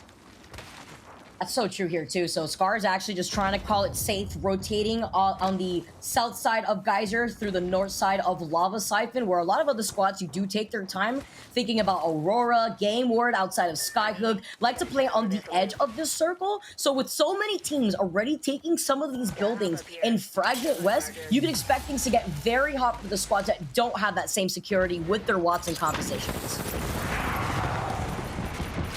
Beast of the Hunt activated. Game Ward looking to go down and get some more elimination. Scan out here, just playing this chokehold on the south side of Skyhook. The question is, they ran into a lot of the same teams early on in map 1. This could be Startified Esports, Ember as one as well. But just carrying on and taking a long rotation. Looks like I love these teams that are playing for the longevity. They're not taking fights that they don't necessarily have to just yet, which is really great to see. To give some history for Game Ward too, to kind of highlight why they're also just popping off today, they had a nice pop-off day, day number 6, where they actually got second right behind Aurora, and this was the squad that was the last team to win our final game on Stormpoint. So not only are they finding success today here on World's Edge, I'm expecting them to pop off when we make that transition into Stormpoint 2, because they've gotten a nice amount of double-digit KP where they finish strong in their own respective games. And with this rotation on the outside of Skyhook, they're going to be able to take control over this north side where the train track opening is. We've seen some squads hold the mouth of the train tracks here for any of the teams that want to not get pressured out by the squads that have that building, that grandma's building that you made mention of before here, Tiff, that's on the north side of Fragment West. Yeah, this is relatively uncontested. You can see in the picture-in-picture the map, Pioneers have already made their way just a little bit further south to hold just outside Grandma's house that Ember appears to be occupying. But with all of the teams in Fragment West, it looks like a big gamble. You've got 4 teams in Fragment East, 5 teams in Fragment West. Who will have that zone RNG? But it's not going to be Scars, because they are going to be sent back to the lobby by Heroes, and now jumping on board with Reply Totem, kind of holding this train building here. Game Ward just peeking out a little bit, finding some insane shots with that scout, just essentially bullying the teams in front of them, which would be Ember. Looking at this circle too, Tiff, wouldn't it be a shame if the circle pulls north towards Epicenter, a little bit more north on that direction where BZM have the high ground? That would funnel all of these teams outside the buildings of Fragment West into the line of sight of the squads like KCP, who have taken control over that little side train cart that's on top of the railroad tracks on the other side of Ember, where they're holding that building. From the very beginning, by the way, KCP and Ember have respectively held these buildings since the very first circle, and it's because they're predicting that this is where the circle is going to be pulling on the north side of Fragment West. So they would allow themselves to see all the squads exiting out of Fragment West and then put themselves in their line of sight for them to clean up the KP. And I think Nasky is one of the smartest IGLs when it comes to predicting that zone pull, but I don't feel that the Kansas City Pioneers have had much luck thus far today. So to hold that upper area on the edge and not necessarily commit to wait and see where it's going to pull, I'm sure Nasky is somewhere hanging out in that crypto drone, watching all of the action unfold before they commit to really rotating. But Game Ward has now found themselves in a rather precarious situation, kind of just stuck inside this tunnel, knowing that Ember and Pioneers are both on the outskirts of this. So my question is, with no real Valk, you're not going to be able to hit a skyward dive. You do have the Bangalore, so you could smoke it out and rotate, maybe hit a grav lift and try to finesse it. But what do you think they should do here, Vicky? either maybe take a little bit of circle damage, go through the back, or if they don't want to risk taking some of that damage, going off to the side to approach behind the big rock that KCP is in to avoid getting pinched would probably be the best approach that GameWard could go for, especially knowing that they have the information that Ember's on the left side by the building. They know where the circle is going to be pulling to, so they can avoid being in the line of sight of Pioneers. But with Nasky also going to be able to have that information with the crypto, that's going to allow KCP to know where GameWard wants to rotate, or if they're already taking some shots, so that way they can know where the noise is coming from for the squads that are rotating behind them. Meanwhile, Heroes going to eliminate Nightmare Esports. Bitfix Gaming held up in a building here in Fragment. And I feel like I can just hear the audio cues of the walls coming down, maybe a Sheila, but MJo's right here with that 30-30 repeater, finding some nice poke damage, level up those Evos. But Kill Leader Zane with 3 eliminations on that horizon. A beautiful little shot just to update you. VZN, we got a chat to talk to Nags a couple broad case days back, and you know, he previously had said he wasn't even going to be playing. Gets picked up for VZN. They deal the final blows to V2. Just really excited to see what they have in store for them today, currently sitting in 5th. Ooh, with the quickness, getting the Evil Shield swap real quick from Zane and dropping the other Evil Shield for Nags to be able to get right back up and be able to get that Evil Shield so that we can have the health advantage before GameWard now get involved to try to third-party them before they can restabilize. But a nice quick get-out-of-jail card with the Gravity Lift is going to allow VCN to get out of this fight, but now they've also given up all this loot to GameWard. Yeah, they just came out of Skyhook Trials, but you know what? You can't ever have enough loot if you're a bunch of loot goblins who are a little late to the third party. Nothing wrong with being a little loot goblin. I myself am one as well, so I don't blame them. But I like this. This is the calm before the storm. Round 3 currently closing, 13 squads remaining, and if VZN has at least 4 assists on VJ, you know for a fact they are doing incredibly well, picking up eliminations throughout that mid game. But here are your map 2 winners. GameWard finding some success just on the outskirts of the ring, and they have the ability to hold everyone in Fragment. But the question is, where are we pulling? Where are we pulling? Are we pulling to the just on the outskirts? And you can see the ring updating right there. Such a good point, too. With the fact that they're on the high ground, this is the same position that I was worried about for any of the squads that are going to be able to be in that high ground. It's Phoenix Legacy have been on the high ground of this building for a very long time. There's that squad that's right underneath them. I believe that may be Ember, who had rotated away from that building that they were holding for a really long time on the other side of KCP. But with Ember now taking control over one of the floors here, that bottom floor of this building, they're going to be able to stay put right now before making their next plan, because they're inside this next circle and they don't have the information of where it's going to be pulling after this. Very interesting, but at least they do have Bavis on the Watson to be able to fence up a lot of this building. Newcastle wall available if they do so need it. Would hate to see them utilize it so early on, but using the tactical to hold up. Oh no, look at the bunkering down. One nade goes wrong. You need to put that Jenny up there because I'm already nervous for y'all. It's the PTSD coming out from Tip out here, understanding the situation. But with Ember also having Bavis get a bunch of these ultimate accelerants right now, you know that that generator is going to be online. You know that they're going to probably have another opportunity to get another one if they have another accelerator to work with here too. So Ember just playing patiently inside these buildings alongside Phoenix Legacy, who have the higher ground. Foot Esports, I also believe, is on the other building right next door to them. But I'm worried about the squads that have to rotate from the south side of Fragment West, because this circle is going to be pulling more so toward that bridge area on the east side, where GameWard's overlooking a lot of the action from the high ground. Well, let's talk about those teams that you're worried about, because it's going to be Pioneers. Haven't had a lot of luck thus far today. We're currently in map 3 and looking to see what they can bring to the table. They're still on the outskirts, but Young Hong Kong really wreaking a lot of havoc with a 30-30, finding a nice down onto Kralix, and they have just been an absolute nuisance, bunkered down on the outskirts of the ring in the building. And as you can see, the collapsing of all of those teams holding the 2 buildings just on the left side of the zone. But they're Pioneers finally making their journey, and it's GameWard that's going to have to jump off that epicenter cliff to make the play for the building that VZN is occupying. Yeah, they have to start moving in closer into that next circle. The EMP rigging out inside this building for Ember to try to restabilize in. I believe that could have been KCP who would try to make their move into this building right now without getting put into the line of sight of Phoenix Legacy. So that means there are 4 squads trying to take control over this building alone. That is absolutely chaotic. If the circle starts pulling way more to the east, that's going to force those 4 squads outside into the line of sight of GameWard, outside of the line of sight of Foot Esports that are actually in that next circle.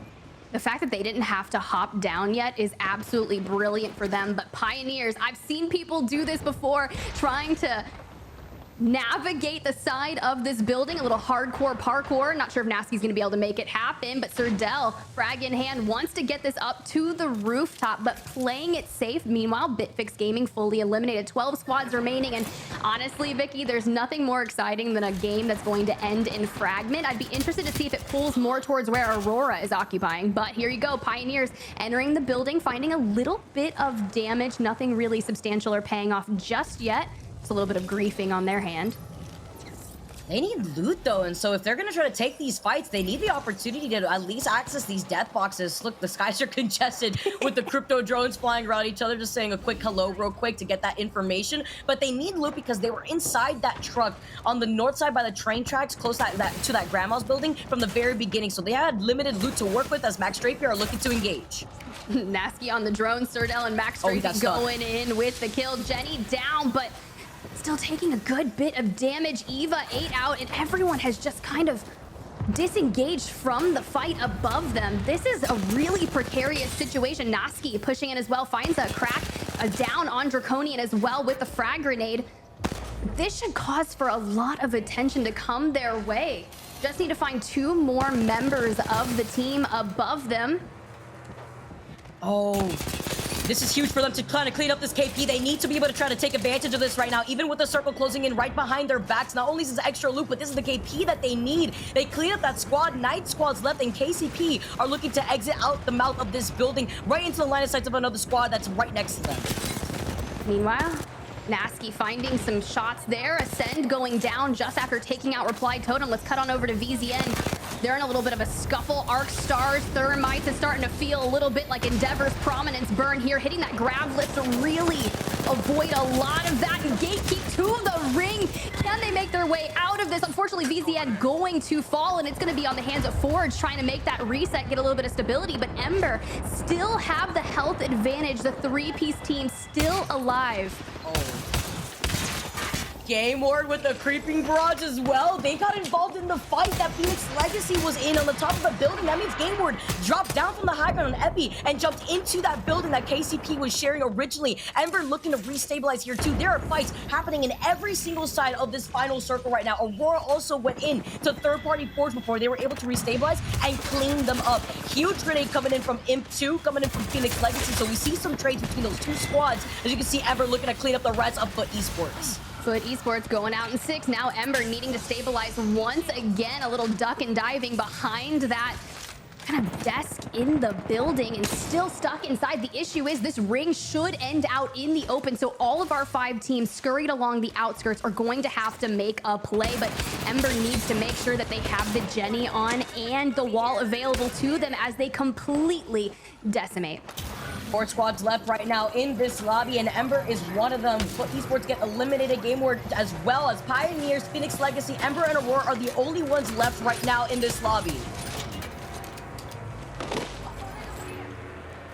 Ember restabilizing, 3 squads remaining. I believe we're going to jump into a quick listen and to see how they plan on navigating this end game. Over here, over here. WT best, WT best. We are EMP. EMP. Pop me back, pop me back. WT best. Nice. Can we watch right? Can we watch right? Look, they're trading. There's time to shoot now. I mean, there's time. You need to give me knockdown. Give me knockdown, Bobbis. Give me knockdown right now. We're Gonna repeat it later. I have no heals. I have no heals. Bro, I think you have to run left on me. Run on me. Yeah, I'm making the queue. Okay. They're Shoot the car. Yeah, shoot this guy. Hit. almost cracked. Walk up. Yeah, walk up left. Maybe. Play slow. Still play slow, boys. Yeah, play on this. I shot them. Raise one over here. Over here. I died. Knock one. 2 guys here.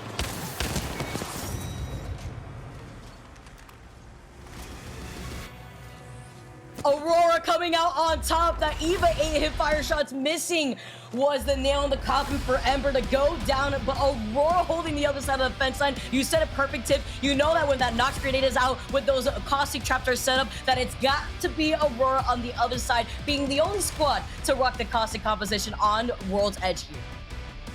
Yeah, Aurora come in and they steal the show yet again. Second place. They know what that tastes like, but they wanted first. They didn't get a chance to go for the fight at the end. They clearly did on this one, and it shows you why Caustic has been and will always be such a threat when he makes it to the end game. Very, very hard to beat a team who is using Caustic effectively, and the gas is almost impenetrable. And that's saying something considering they went up against the Valkyrie, Newcastle, and Watson team, which would be impenetrable on paper too. Somehow Aurora found a way though, Tiff, and it was a great performance all the way through. Ember, I think, though, played very well to get to that point. Look, I thought we were going to get a win with it on the listen in, but you could hear just the moment where they were just like, we don't have any heals. We are going into this end game fight. We have no heals. We cannot get stable. And at that point where they're just like, hey, we're getting second. That's all that matters. You want to make sure you're taking down that other team, which was Kansas City Pioneers, trying to make a play. And unfortunately, they could not withstand Nox gas traps coming out. And I was like, oh, Aurora, you said it, Rain Day. Not happy with second place. Want to continue their domination. And it's just always fun to see. I mean, one of the things I was actually going to start criticizing, because it struck me after I had made the point of sometimes your lineups, you know, they just don't work out, and, you know, they can be very good in situations. I thought, you know, really, I think you should have contingency plans when you design these lineups. Some characters should have mobility. You should think about what if this happens and be ready for it. Aurora shut me up as I'm about to make the point, because they go, you know what, we've made the adjustment. We know what we're giving up weakness-wise, and yet we will then play to it with a little bit more patience. They actually had to go through Nightmare Esports as well and kind of ended up holding that building, Vicky, in order to win. But it was a great adjustment after seeing in Game 2 just how much it could burn them if they don't play perfectly. Yeah, we also saw Ranches light up the kill feed too. So Ranches popping off with the Wraith was also nice to see for Aurora to also lock down that other side of that fence line, because like you mentioned earlier, when it comes to having that Caustic in the end game, that is so detrimental to making sure you can gas out the other squads that don't have that same luxury. Even if there was no Watson out in the field with a generator, it wouldn't have been able to do much there at the very end when it comes to some of those barrels. But KCP also shared the other side of the train tracks with Ember from the very beginning. So to see these two squads still at the very end having to go down to the likes of Aurora was also very interesting. Not sure I like, or if you're a KCP fan, if you like what KCP have been doing, because they've been so good. They haven't been at the top in the same way that they were coming out in day one, taking a W. It feels like there's still a team that is almost there, a third place team, a second place team. And I know people have been wishing for Dell and for Nasky and Max to put it together. Even the tournament yesterday, they tied for third, but because they didn't have the highest kill game, got fourth and were out of the prize money. So it feels like maybe there's something about that to KCP they can get over as we head towards the end, where you must be perfect. Tiff, though, walk us through top 10 here. Aurora with a big game.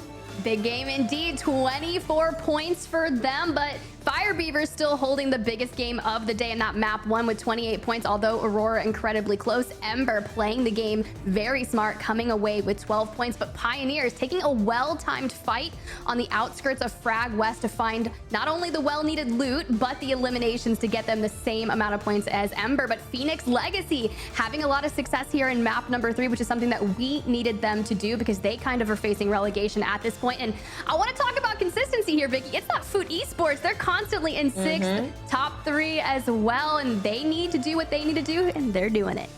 Yeah, it's also nice to see how consistent they have been able to do it with KP to their name as well. I believe before this game alone, they were sitting in number 7th in the overall leaderboards after those first 2 games. So to see them to end strong here on World's Edge brings me to question if they could do the same going on to Storm Point.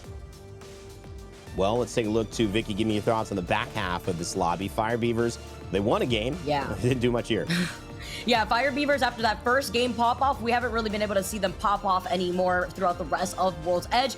Gaming Gladiators, again, getting the triple bagel that we don't want to see them get. So unfortunately not getting the results that they also could work with alongside Nightmare Esports, where Nightmare Esports are also on the cusp of trying to make it into LAN. Now not doing so hot though in their performance in these last previous 2 games on World's Edge. Gaming Gladiators need to get something cooking though, because they're also risking themselves on getting put into the relegations.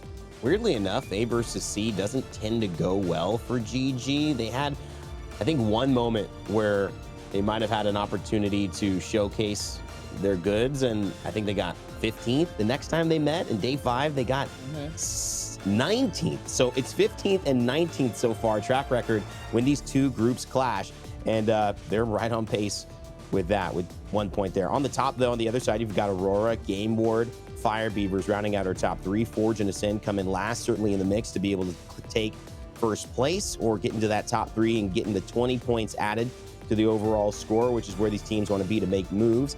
KCP, with what they did last game, ended up getting 21.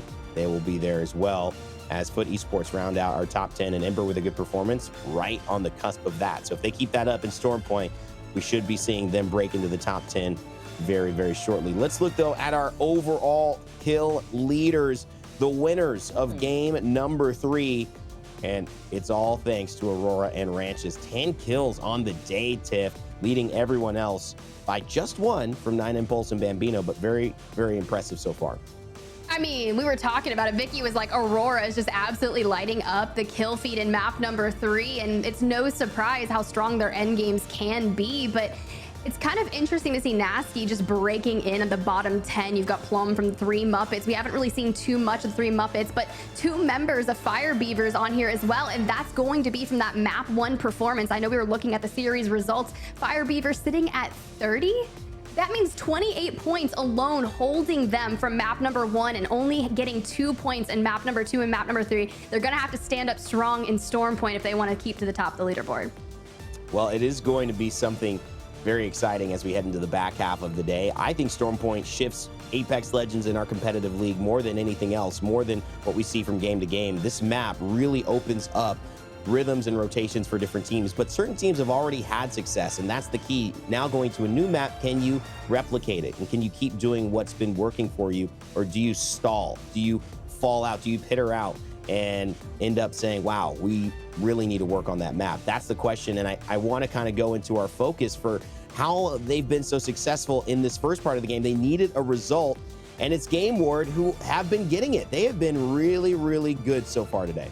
Yeah, even though we've seen Ranches pop off in that last game, you saw how he was 10 kills in the overall kill leaderboard standings. He secured 7 of those kills in that last game alone. Game Ward, though, have consistently been on top from the very beginning in World's Edge. And I love how you brought it to question, can they keep this up going into Storm Point? Winning this skirmish, I believe, between Ascend and Game Ward had allowed Game Ward to get the confidence needed to keep up their fragging out domination in the rest of the lobby, even after this game win that they took. Game number 2 with 10 KP to their name. Yeah, Ascend have also consistently been in 3rd, but Game Ward absolutely needs to continuously pop off, because this is a squad that we were talking about before, that if they want a chance at making it into the land, this is a day that they need to pop off. And if you've been excited about what you've seen today, find yourself taking on the path to Pro League. Our Split 1 Challenger Circuit registration closes December 14th. You could find yourself actually in the Pro League. I know a lot of teams have done that, and they've been showcased here. Check out battlefy.com/ALGS to sign up. Challenger Circuit number 4 also closes January 4th, and that is where these teams are going to have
Apex Legends Global Series.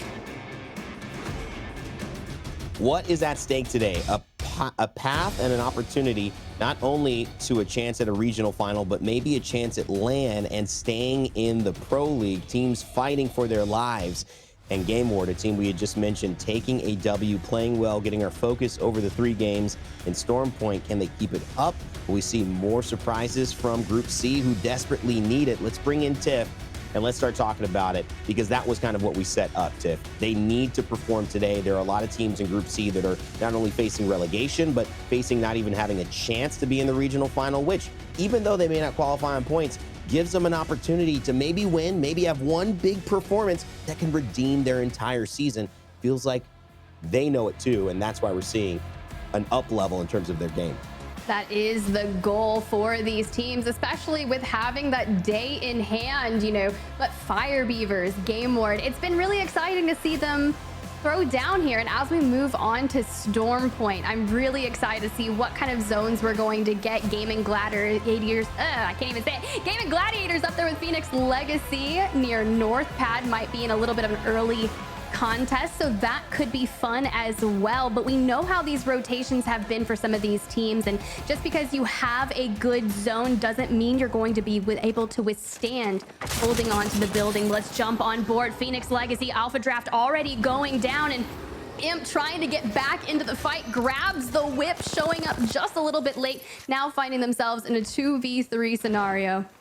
Difficult spot here on North Pad. Gaming Gladiators already off to a great start in terms of finding 1 down, 1 kill, and looking to finish off the rest of Phoenix Legacy. This is difficult for Phoenix Legacy, though, a team that is desperately needing some points. Sunset on the Bangalore, demonstrating why we say this team gets better on Storm Point. For whatever reason, the pacing, the freedom, the ability to have fights like this and start at North Pad, it just serves Gaming Gladiators as their World's Edge has struggled. So will this be the resurgence? 3 games, you can get a lot done.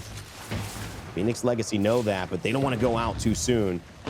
And unfortunately, Tiff, it's Alpha Draft who would have been able to get this banner, who goes down as well. Sunset taking a little bit of a risk there, goes into the shield, the fences of Watson, and now it's Sabs and Imp who are trying to hold it down. I can't believe it. After already having Alpha Draft down, Gaming Gladiators push, and they lose to Phoenix Legacy, who just hold the bridge and stay patient. Imp gets the Rari, gets the eliminations. Look, I'm not gonna lie, GG, that was really tough to watch. I respect the push towards the high ground where Phoenix Legacy was maintaining, but you had already cut them off from the loot. They only had a minimal amounts of ammo, but Sabs and Imp able to pull it off. Now going for the reset, they can grab the respawn immediately and not even have to worry about any teams in the nearby vicinity. Right, we can see the map in the upper left-hand of the screen. There's no one even in checkpoint or the wall at this point. This should be free. Yeah, Phoenix Legacy now have a lot of opportunities on how they want to rotate. They can play edge and push forward with everything in front of them. Game War just at Down Beast to their southwest, or to their southeast in their representation of the map. But still a great start for them, and it looked very treacherous. But Phoenix Legacy, let's not lie about it, they had the better position. That high ground spot, that bridge, super tough to push because you can set up with the Watson, and there's very few angles on which to take, and you kind of have to almost have a disadvantage if you want to keep that fight going. Gaming Gladiators, though, maybe just saying, we're frustrated. We know this isn't our day so far. Let's just get something. And if we don't, then hey, it's just like what's been happening. And I think that's what it feels like they've conceded to. This isn't going to be their day. This maybe not going to be their Pro League split.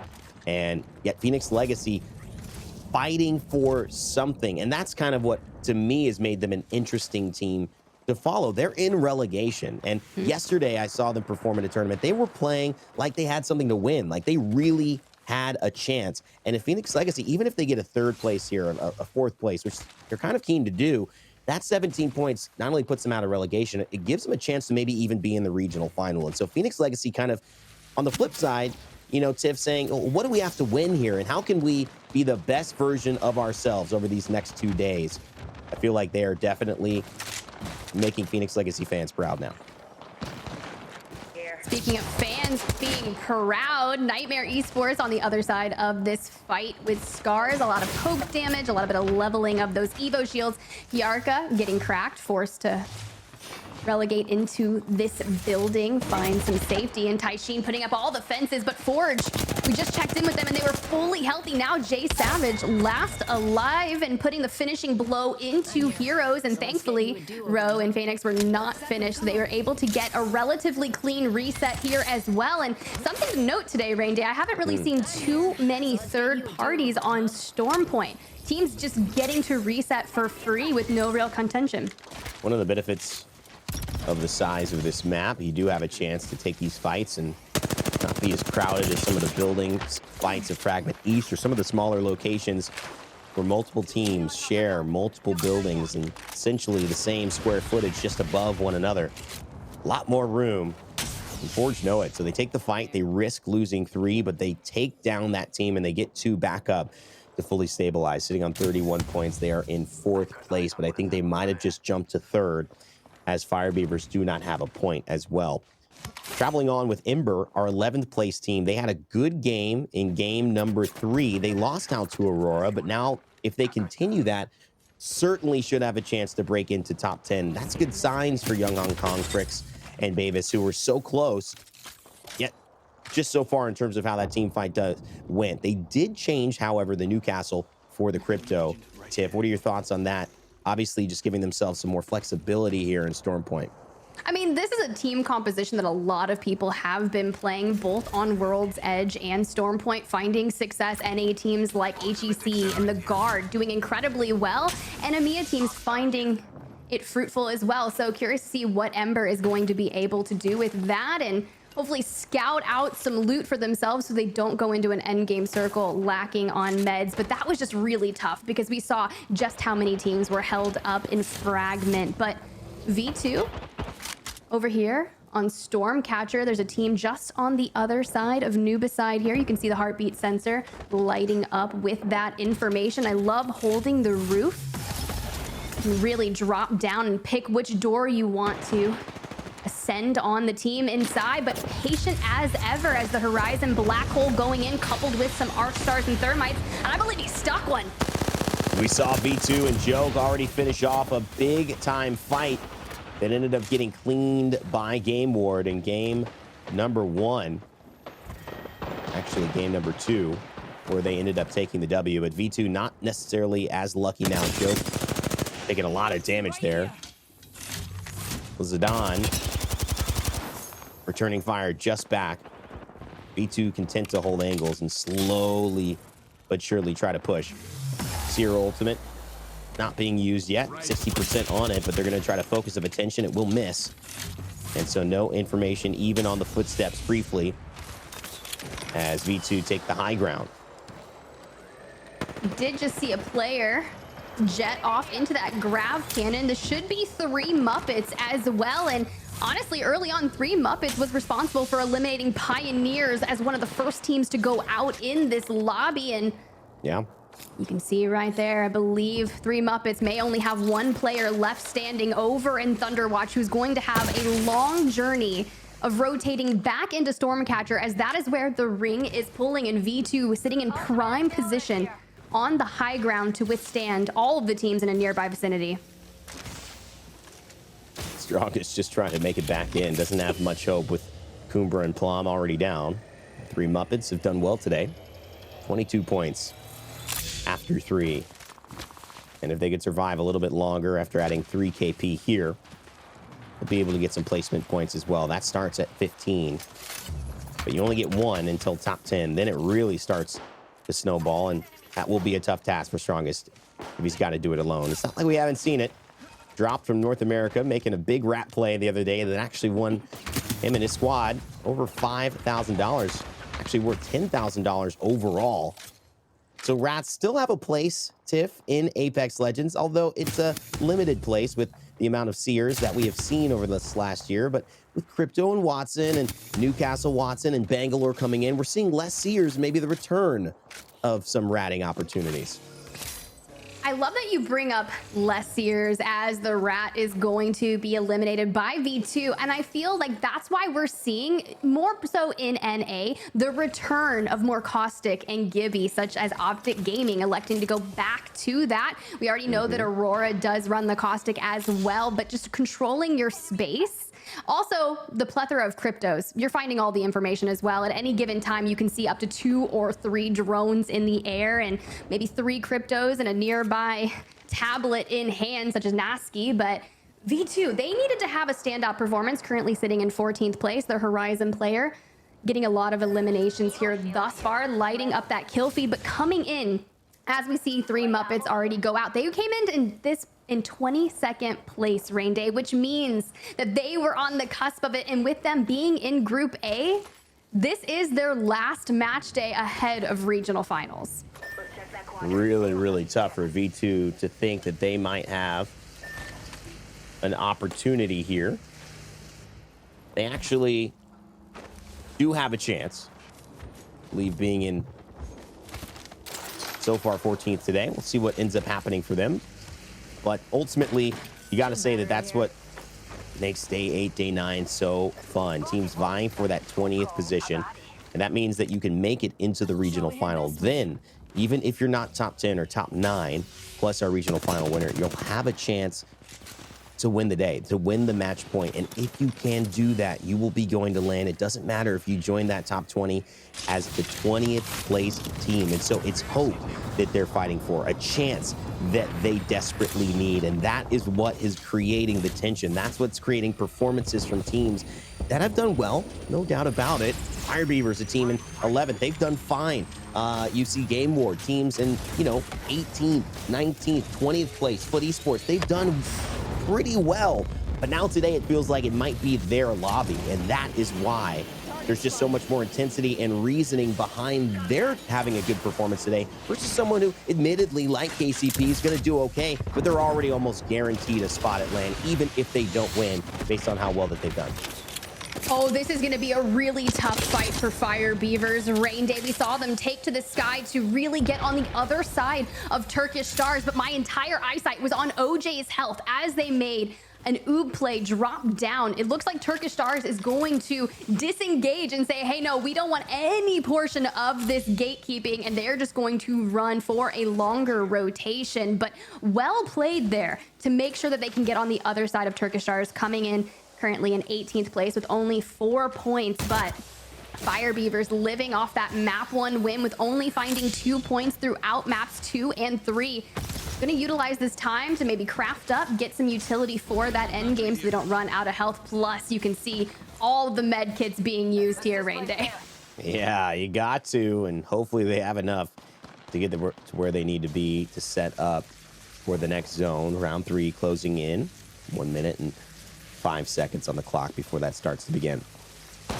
16 squads still alive and well. Ascend being one of them.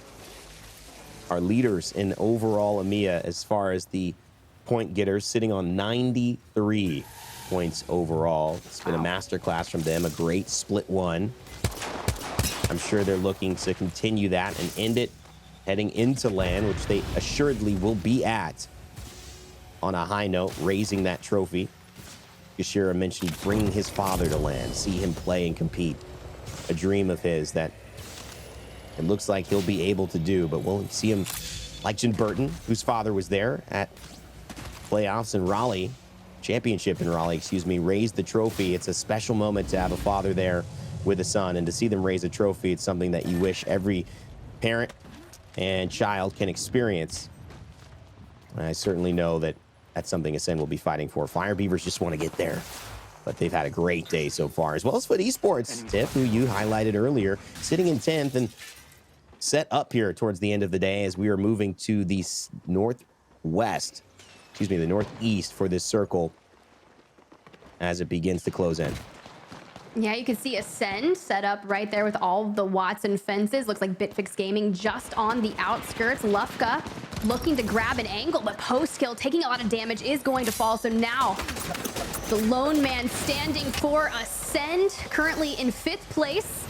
We asked, could they get 3 match day wins here in Group A versus C? But Bitfix Gaming and Game Ward dealing the final blows to Ascend, going out in 14th place. But Bitfix Gaming, they do usually play that Rampart on World's Edge, not electing to continue that here on to Storm Point. Turkish Stars also falling as well, and I really like the positioning here by Bitfix Gaming. They just need to walk it into the other side of this fence, but if Game Ward was on the play to take out Ascend, they've got to be nearby. Phoenix Legacy also going down as Foot Esports, Game Ward, and Bitfix Gaming get it going. Big shot there. And another one as well, creeping in with a G7 Scout. Exhibit goes down. Maybe just worried about teams approaching, signaling if you do come into our fight, we are going to see you there. And especially for those trying to run away. Game Ward goes out. Bitfix Gaming having their turn to try to drive this lobby down the road that they want to end up at. And the G7 Scout continues to ring. Now on the low ground, a difficult spot, especially with teams still on the higher position. Scars being one of them, pressuring out Bitfix Gaming. They're going to have to hold here. And they've already gotten 4 points in terms of kills on the day. They've earned another one for breaking top 10. Again, they stay alive here. It's just Majaz. And Creeping is going to follow suit. I don't think he's going to be able to make it out. And no, it's Scars showing up, Tiff, for maybe the first time today, and maybe the perfect time today in their first game on Storm Point. A little bit of a perfect blend between Nightmare Esports and Scars, but now Scars has their work cut out for them as Nightmare is now gatekeeping the north side of their rotation. So Scars is going to have an uphill battle. They're going to have to get through them. The question is, do you cut to the left or do you cut through the right? Because we know how many teams enjoy playing edge, making sure they pick up their eliminations throughout mid-game, but only 8 squads remaining here. Scars coming in 17th place, finally finding some well-needed eliminations, and Storm Point needs to be the better half for them. Going up, you can hear the sniper shots just whizzing by, just missing the head. And I don't know if they know this, but Nightmare Esports is only a 2-man, so they could essentially take this fight if they could get a good LOS on 7 and Denze. I love what we're seeing here from Nightmare Esports. Climbing back into the opportunity that they know is awaiting them, sitting at 10.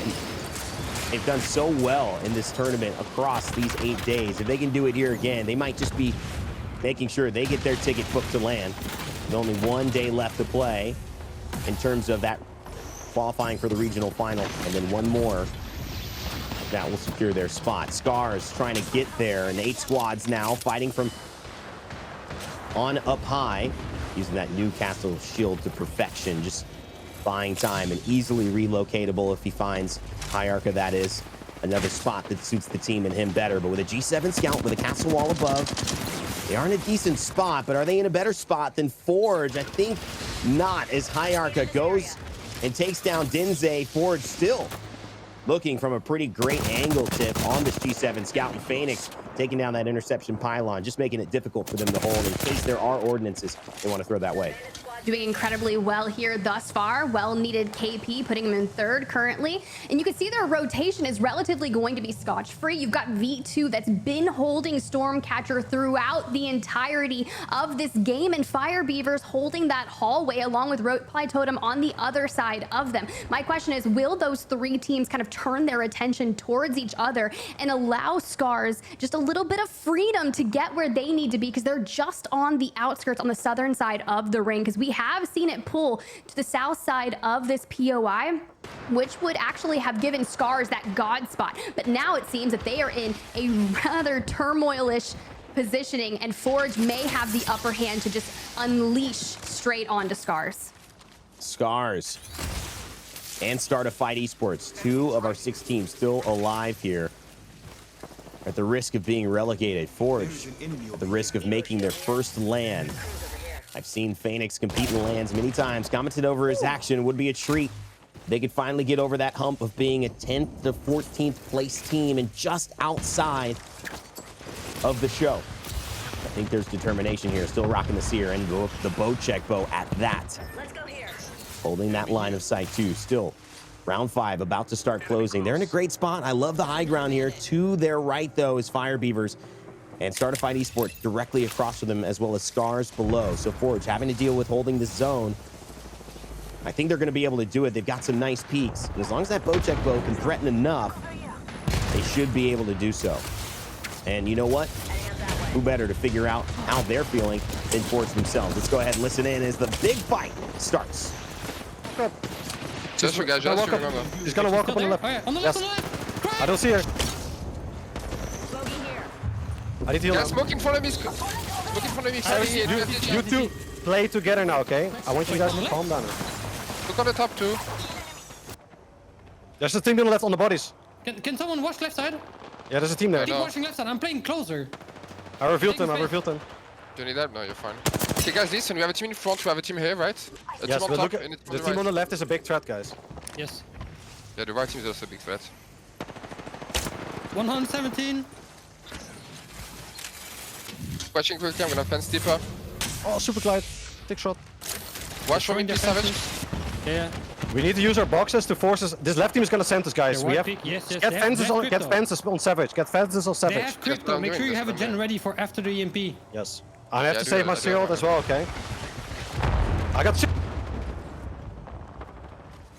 Left side. Left On the side. left. I'm with you. I'm with you. I'm with you. They're already there. Crack you. Push it together.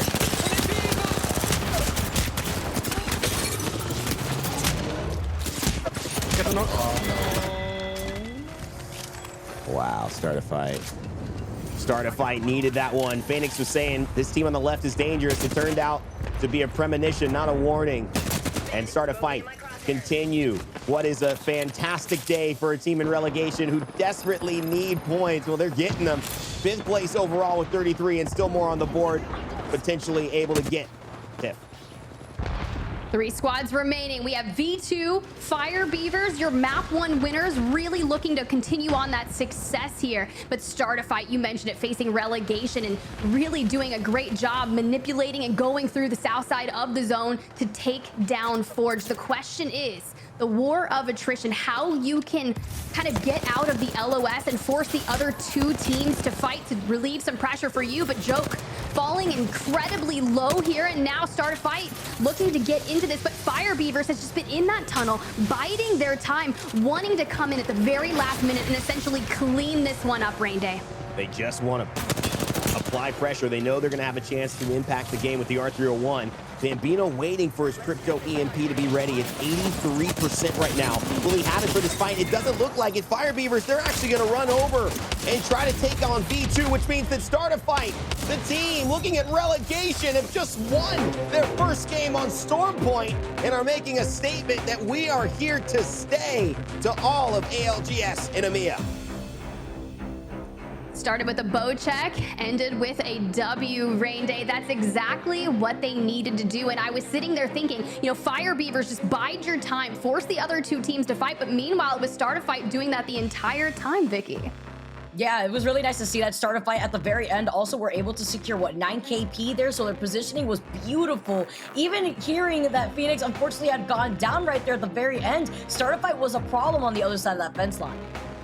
Oh yeah, Startify was a problem, and they had to do a lot to get to where they were. Remember that swing fight onto Forge and Phoenix, who were holding really well, but they found enough damage to put Phoenix out. That's a good team. That's a team that's playing cohesively because they recognized the moment that was there. We're not going to be able to get out of this. Yes, we could rise and go a high on that ridge and then get exposed to Fire Beavers, get exposed to V2, but really the spot that we want is right in front of us to our right. They could see it, but they couldn't stop it, and that's how you know that they're hitting their shots and they're playing well. I think heading into this next game, that's exactly the kind of confidence that can make you feel not only can you do well today, but you can win this lobby. I mean, Ascend isn't showing up the same way that they were, Tiff. We're not seeing teams that maybe would demoralize you like Aurora getting 30 points out on top. I feel like this is anybody's tournament today. It's been a really interesting day, and as I watch these maps and get to jump on the mic for the action, I'm just sitting here thinking, Ascend, you know, they came into the first initial Group A versus C with, I believe, 3 map wins. They come back stronger on the second meetup, get the 4 map wins, and honestly, they haven't won today, and it begs the question, teams like KCP and Ascend having interesting days. I mean, granted, they have found themselves within the top 9 on points for EMEA, but where are they today? I think it's a great point, Vicky. Where are they? Is this just a slow start? Is it just a decent performance and we expect so much of them that when they play well, it's not enough? Yeah, it also comes into question that all the other squads that maybe had a rough start to the league here are now taking their time to start ramping things up with different game plans too. I mean, you look at the likes of even Aurora utilizing the Catalyst again on Storm Point. The change up even for some of these teams may not have the start that they need, but it's about ramping up that really matters to secure the points that you need to even compete and land. That's what I feel this is all about. It's all about the teams who need it most showing up. And that's something that in many ways, when you look at other community tournaments that go on, maybe there's a top 3 in prizing, it changes things because teams know that, hey, it's kind of a desperation moment now. If we're out of that situation, we've got to do something different. We've got to throw everything we can at it. And teams know I've got to hold on. In this format, although it creates this amazing kind of in-game match point scenario, what we end up having here is a few teams like Ascend, like Aurora, who kind of know that even if they don't win today, they're still in. They're still probably even going to land with points, let alone being in the regional final to have another chance. And that is gonna be a difference. I mean, if you competed in anything, so sometimes the player, the team, the group that wants it more ends up having the better performance on the day, too. Yeah, I mean, you guys kind of nailed the nail on the head there. I don't know how that saying goes, to be fair, but I hope I didn't nail the head, you know? Yeah. And if I did, I'm sorry. Whoever said that was. I mean, with all the charge rifles in play, a lot of headies going through, but it was 3 Muppets that put the nail in the coffin for KCP early on, and you see V2 kind of taking up shop inside of Stormcatcher, which kind of took them through the entirety of the game as they had that beacon there throughout, and they were able to just clean up shop around there. Ember coming to this in 11th place, of course, as well, and Fire Beavers kind of taking that early exit. But you mentioned it, Rain Day, it was Phoenix Legacy that kind of stood up strong throughout the mid game. Vicky, your thoughts too on how game number 4 started on Storm Point? Honestly, just looking at a lot of the squads, not only rely on the charge rifle, I made mention of it during World's Edge, we have the 4x8 scope in the replicator. This helped benefit the squads that not only have the replicator in their POI, but also the beacon too, to predict where the circle was going to be pulling, because it's a tricky circle to have to deal with. I mean, you saw what happened to Fire Beavers when the circle was to their backs. They were literally forced in a pin situation, which is why I highlighted why Started Fight Esports, their positioning on the fence line was so good. We saw Phoenix pop off with that bow check, but I feel like poking just a little too hard into the line of sight with Started Fight is actually what would cause their demise.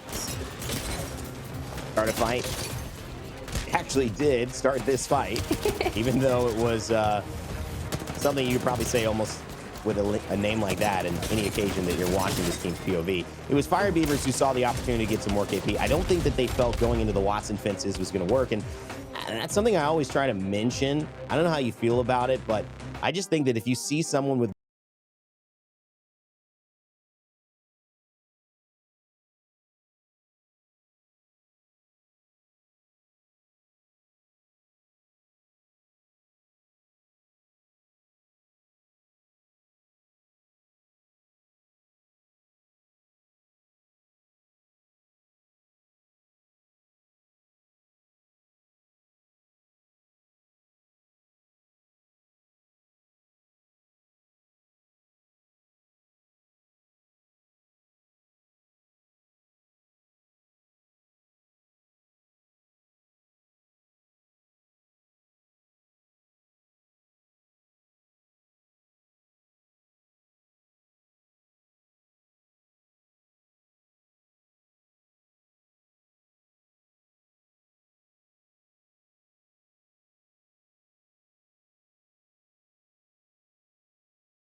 Look, it's all of the other teams answering back, but esports, they were pretty consistent nearby the top 6 out of every map that we've seen thus far, in 11th as well. But it's Phoenix Legacy finding 7 eliminations during that match for 8 points. That's huge for them.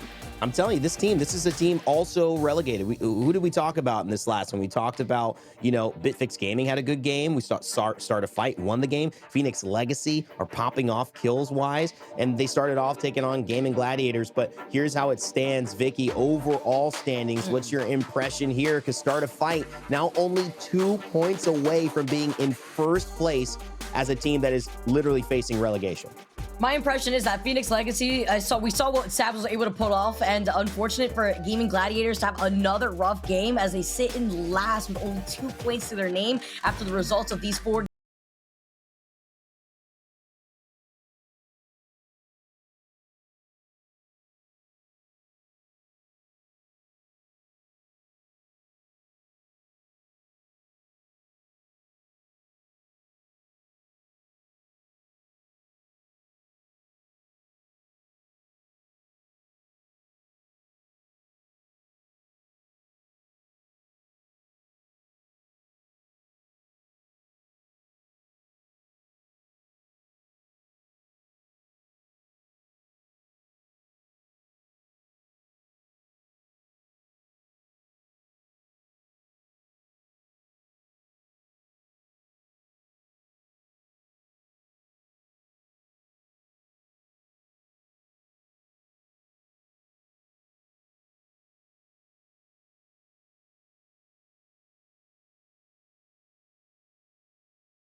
Apex Legends Global Series Monster Energy, your official energy drink for the ALGS. You know, I don't need an energy drink right now because the action is too exciting. We are here. My name is Rain Day. I'm joined by Spider Tiff and Vicky Kitty, and we are about to watch the last 2 games of what has been a great day of EMEA, and the stakes are raising. Let me explain them if you're just joining us too. We've got teams who are fighting to stay in the league. That's relegation. When we mention that, they will not be in the Pro League if they don't perform today and the next day and our final regional final, which they won't even be in. So they'll have to wait and hope nobody passes them in points at that problem. It will be a issue. A team that may be in the middle of the pack, though, just wants to be there. That's a team like Forge, who are trying to find their way, or Game Ward, to stay in the Pro League and make it to the regional final with a chance. And of course, you're seeing teams have moments that they're trying to push through to guarantee their slots. That's a sin, and that is KCP and Aurora, who are having slower than usual days. Vicky and Tiff, as I get ready to throw it to you, what's going on here? Is it just that the bottom teams want it more? Is it just that the top teams are taking a bit of a break? Or is it something else? Let us know as we get into Game 5 of 6 here, heading into Storm Point. It's Vicky, Kitty, and Spider Tiff. Thank you so much, Rain. I always love Game 5s here, Tiff, because this is the game that determines a lot for the squads that already know where they're standing in the overall standings for the day. And it kind of determines whether they want to get way more aggressive, play more for positioning for Final Circle, play way more passively, especially with the amount of Watsons and Cryptos that we have in these lobbies, or if these squads want to take a much more aggressive approach. So it's going to be nice to see how this has changed up here for the likes of Start a Fight, who also had a pretty nice rotation out of their POI. You can see that they landed no name, but they usually have that beacon over to the side that they could prioritize to see where the circle is going to be pulling. Yeah, really interesting choices being made here in map number 5. You can see that Gaming Gladiators not going to elect to take that 50-50 on Phoenix Legacy over at North Pad. Gonna drop just to the south of him because there really is no reason. We were looking at it, I was like, wow, there's a lot of empty map space throughout, and Checkpoint was free, so might as well drop onto them. But let's see what Startified Esports is up to. Your map 4 winners, and we were kind of talking about it, Vicky, with the map results and kind of how this day's been shaping up. 1st through 5th place right now is anyone's game with 3 points separating them. It's crazy. And 4 of those squads in the top 5 are squads that have taken a dub so far here. So it's nice to be able to see how close it is right now in the top 5 spot. With Ascend in 6th place, there's a bit of a difference here, the 10-point difference between themselves and Fire Beavers, who are currently sitting in 5th place now in game number 5. Looking at start a fight, though, after winning that last game with, 9 KP to their name, they have elevated themselves all the way to 3rd place in the overall group standings for today. Making their rotation just to the outskirts of Command Center. I believe that's where Bitfix Gaming lands, so they'll have a plethora of loot available to them. Start a fight seems to be getting kind of poked at, and I feel like once you say, as Nicewig would mention, napkin purple on the shields, I feel like you have to make your way to say, hey, maybe this isn't a good time to fight. But Sir Dell, they're already in an engagement and falling, so now Nasty and Max Strafey gonna have to answer back. Oh man, you were talking about KCP in the brick a little bit now, but Max Strafey has a nice high ground approach currently with the squad that's playing right underneath them. Fighting over here by the wall so early on is going to attract a lot of views and a lot of the squads that rotate from the north side. But Pioneer, specifically Nasky, is in a lot of trouble. He's literally one shot right now. He is dancing, but he can't get away. It's the 3 Muppets that made their appearance, and here comes a third party now making their approach.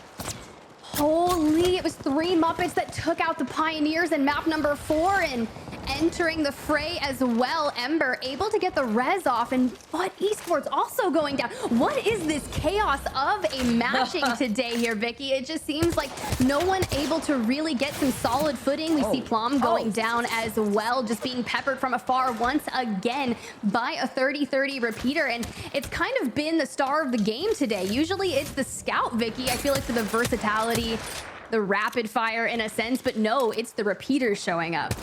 And it's Phoenix Legacy making their appearance in this fight too, alongside 6 other squads that have made the rotation into the wall. So this is highly contested so early on. We've already said goodbye to 2 squads, including KCP, right back to the lobby for this game 5. This is why I say I love game 5s, because it can get real chaotic real quick here for the teams that want to play as aggressive as they possibly can. And I like how you also highlight the 30-30, because we've been seeing so much action with this weapon alone today, where, like you mentioned, you usually see it from the charge rifle, the G7, but today it's all about the 30-30 getting some love. Do love to see that. Phoenix Legacy taking to the inside of the building, throwing down the interceptor pylon, and just looking for a clean reset. Already on 3 purple, so you've got to be feeling confident. And with a 12th overall for the day, it's a nice showing by this trio. Sabs, I believe, one of the only female players here in the EMEA region pro league, so exciting to say the least. But just finding out a lot of information thanks to that 2x4. But just poke damage, right? You want to see it. Nags finding some good shots in the elimination feed onto Ascend, so they seem to be in trouble once again, Vicky. Crazy to see Ascend also having a rough day when they were so consistently on top, where they broke records in this lobby. So to see them have a troublesome time does highlight that a lot of these squads right now that were at risk of relegations, that want a chance to perform in LAN, are hungry to be able to close out as many points as they possibly can with the limited days that we have left on our hands here for this first split. Bitfix Gaming playing on the outside of this fence line. Love how we talked about it before, but this is the squad in World's Edge where we saw them take out the Rampart. Bitfix now taking a much more usual approach to the compositions that we're exposed to, but playing on the outskirts of the wall here could be very scary if you're rotating early and have to deal with the teams that have the high ground right over you. Looking a little bit like my high school geometry classes with the fence placements here. Little Max trying to take up a lot of space on the outskirts of the wall. It would be really interesting as I kind of glance into the map. You can see the Spiders choke point is in still as well for the next ring. But you know the ring that we've seen where it ends just on the outskirts of the left side of Command Center, where it's just atrocious, Vicky. I'm curious to see if we're going to get a pool of that nature. That would be really interesting because then that would allow the squads that have the high ground outside of those bunker doors to have the advantage over the teams that are forced to rotate away from the wall. And you see Nightmare Esports actually are in a position where they can take a 50-50 rotational approach to that command center mouth, or if it continuously pulls more so towards the wall, specifically where Phoenix Legacy are holding that building, because we've seen final circles end there. They also will have a nice high to low ground approach when it comes to rotating away from the chaos that the other teams already inside those buildings and wall are gonna have to deal with. Limek just needs 19 more damage to get that purple Evo shield, and a lot of these teams playing that mid-range, but Seven seems to have found themselves in RE45, so kitted out and ready for those close-range battles. It's just 18 squads remaining, and I feel like it's a little bit more of a slower pace. Sure, yeah, we're moving on to Ring 2, so I'd be excited to see just if someone will grab a beacon and give us a little inkling of what that Zone 3 will look like, but relatively smooth start here for Nightmare Esports, taking it slow and controlled. Yeah, with some of these squads slowing things down, just making sure that they have these buildings that they can cut off other squads' rotation, hold some of these choke points like what Nightmare is doing right now, looking to their north side. I believe that's V2, as you can see in the overhead mini-map right now, that are trying to contest Nightmare. Sooner or later, though, they're going to have to either make their next move to get right past Nightmare, or they're going to get choked out on the edge of the circle. Then looking at the likes of GameWord, even Fire Beavers, Ascend, Aurora, who like to play on the edge of the circle, this gameplay is going to work and benefit them when it comes to getting the information necessary for that beacon to know where they should be rotating. Even if it makes them take their time, they're able to replicate all the med kits that they need, the shield bats if they need some extra shield bats, and even get the Evo shield all the way up to purple or red without having to engage in a fight themselves. Yeah, but this is going to be a really tough rotation for them, because you can see the choke point where VCN is currently occupying. That is going to be the challenging part. They don't have the Skyward Dive to kind of fall back on and get them over and out through those chokeholds, so they have to go by foot. So excited to see kind of what they're doing. 3 Muppets right there playing the underside of where that beacon is, and the Crafter as well, and looking pretty strong here, currently 9th place overall, having at least 1 elimination to their name thus far. Ascend able to kind of regain from that moment that we witnessed a little bit of a scuffle in the kill feed for them. So they're back up, I believe, relegated to a team of 2, or did they get their 3rd up? I know they're currently sitting on the edge, and the question is, will GameWard be able to make their way into this next zone? But I do love that the wall is still kind of in play here. Yeah, that and the fact that 3 Muppets also were able to restabilize, very much like Ascend were too. With 3 Muppets having to get that res with so many other teams already in the area, they had to actually go right underneath the bridge quickly, which could also be scary for early rotations. Fire Beavers under a lot of fire. You talked about GameWord, who could get circle kept. Well, Fire Beavers wanted in on the party, and now they're going to be able to try to contest. You see OJ Ryan with the gold Evo shield to work with to restabilize just as quickly, but GameWord have the health advantage. Black Hole coming out, Arcstar is in hand, Yolu, the Young Fragger going completely off here. Psycop still healthy, no damage for Psycop there, and Fire Beavers just like that, eliminated once again by GameWard. And I said it last time when I was watching this happen off screen, Vicky, while you and Rain were throwing down, if GameWard is going to take on Fire Beavers, they need to go on and win this game now. That was disgusting from Yolu at the very end. The Black Hole obviously breaking the doors too, but then taking different off angles from GameWard, so that way they can just force Fire Beavers to funnel outside the doorway. I mean, you only have to look at that one doorway to just make sure you melt down Fire Beavers. So a rough game 5 here for Fire Beavers, out in 18th place, but a great start here for GameWard to make the rotation on the outside of that circle. VZN got whiff of that fight, but it looks like there's another squad right behind them that may have gotten whiff of it too. VZN, Zane looking to get in on the action from this tree. Does get poked and prodded back because they are just going to have to find their way. They've been occupying this chokehold. Teams on the outskirts of them, but there's no real buildings available for them. So they are going to have to play the trees and just utilize the nature of the map, the topography that's natural to Storm Point. trying to find some off angles, maybe some nice little head peeks that they can get. They have plenty of ammo. I mean, Zane, 400 rounds looking like me out there in a pub. Jeez. Sometimes you can't ever have enough, especially if your car is rocking the light ammo too. You don't want to split some of that space in your bag with a mix of heavy and light. So rocking all that light ammo for both the car and the G7 is definitely the way to go. And he's got that gold extended light mag too. So he is kitted up. This choke point though, I love the prediction that VZN were able to call with the circle pulling in their direction, but Gaming Gladiators, who are having a better of a time, at least this time around, not getting involved in some early fighting, like we mentioned, actually landing over not contesting Phoenix Legacy has allowed them to secure that southern zone, rather that southern side of the circle to the zone. So now looking at Ascend and what their next move is, they predicted that the circle was going to pull here too. Since they have the crypto, they were able to get the scan on the beacon, but they don't have a beacon available to them directly right now other than that beacon to the south. So they're just going to be playing the inside of this building without the Watson fences to line the outside of it. Look, all I know, Vicky, is I'm ready for all of the teams that kind of were hoping that it was maybe going to pull towards the wall without the beacon information for them are now going to have to rotate down and throughout where VZN is. And Bitfix Gaming was one of the first ones to chow for a spot. That's going to be VZN in front of them. And look at the missile storms going out, arc stars, but nothing really solidifying this. It's going to open themselves up to all of the people in the lobby taking a line of sight on them, creeping, going to fall. And VZN still relatively healthy, so all they have to do is get a better LOS. And you can see right now VJ pulling up with the whip and full sending. Oh, he is not playing around. He is looking to scoop up some of these kills as quickly as possible. And they did just that. VZN finishing out Bitfix Gaming as quick as they could before diverting their attention to the choke point right to their south, because they already had the information that there was a squad making the rotation from the outside of the circle, being gameward after taking that fight with Fire Beavers. So VZN needed to finish that fight versus Bitfix Gaming as quick as they could to prevent gameward from being able to rotate for free into that next choke point. And look at the placement of the Trident too, so that way they can have some makeshift cover when it comes to that incline of the hill that leads into that choke point.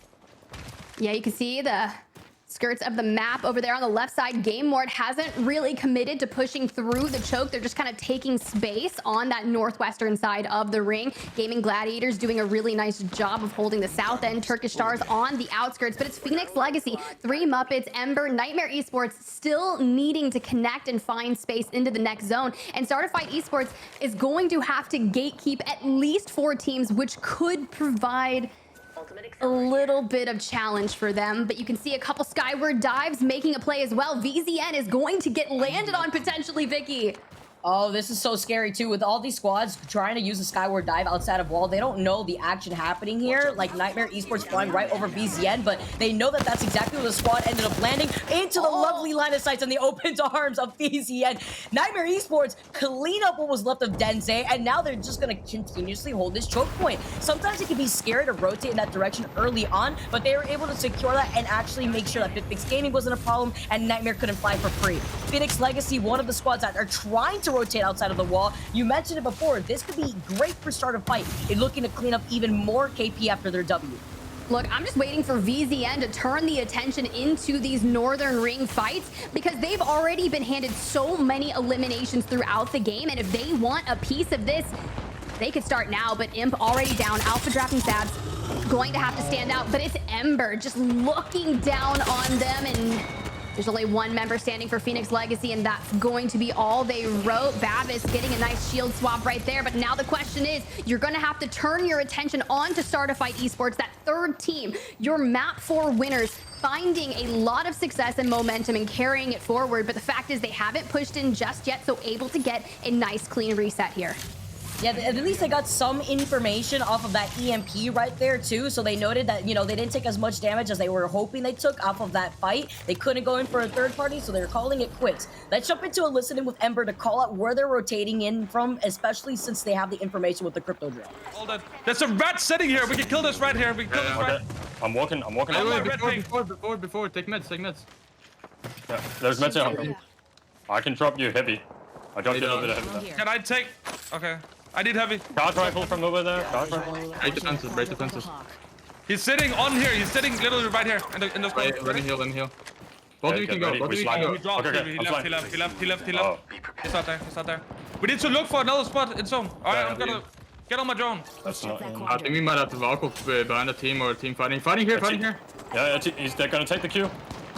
Yeah, but that spot is still not in though. We I shoot think we them need on to look to kill this team, bro. Shoot them on height. You have Is there a multi team? kill?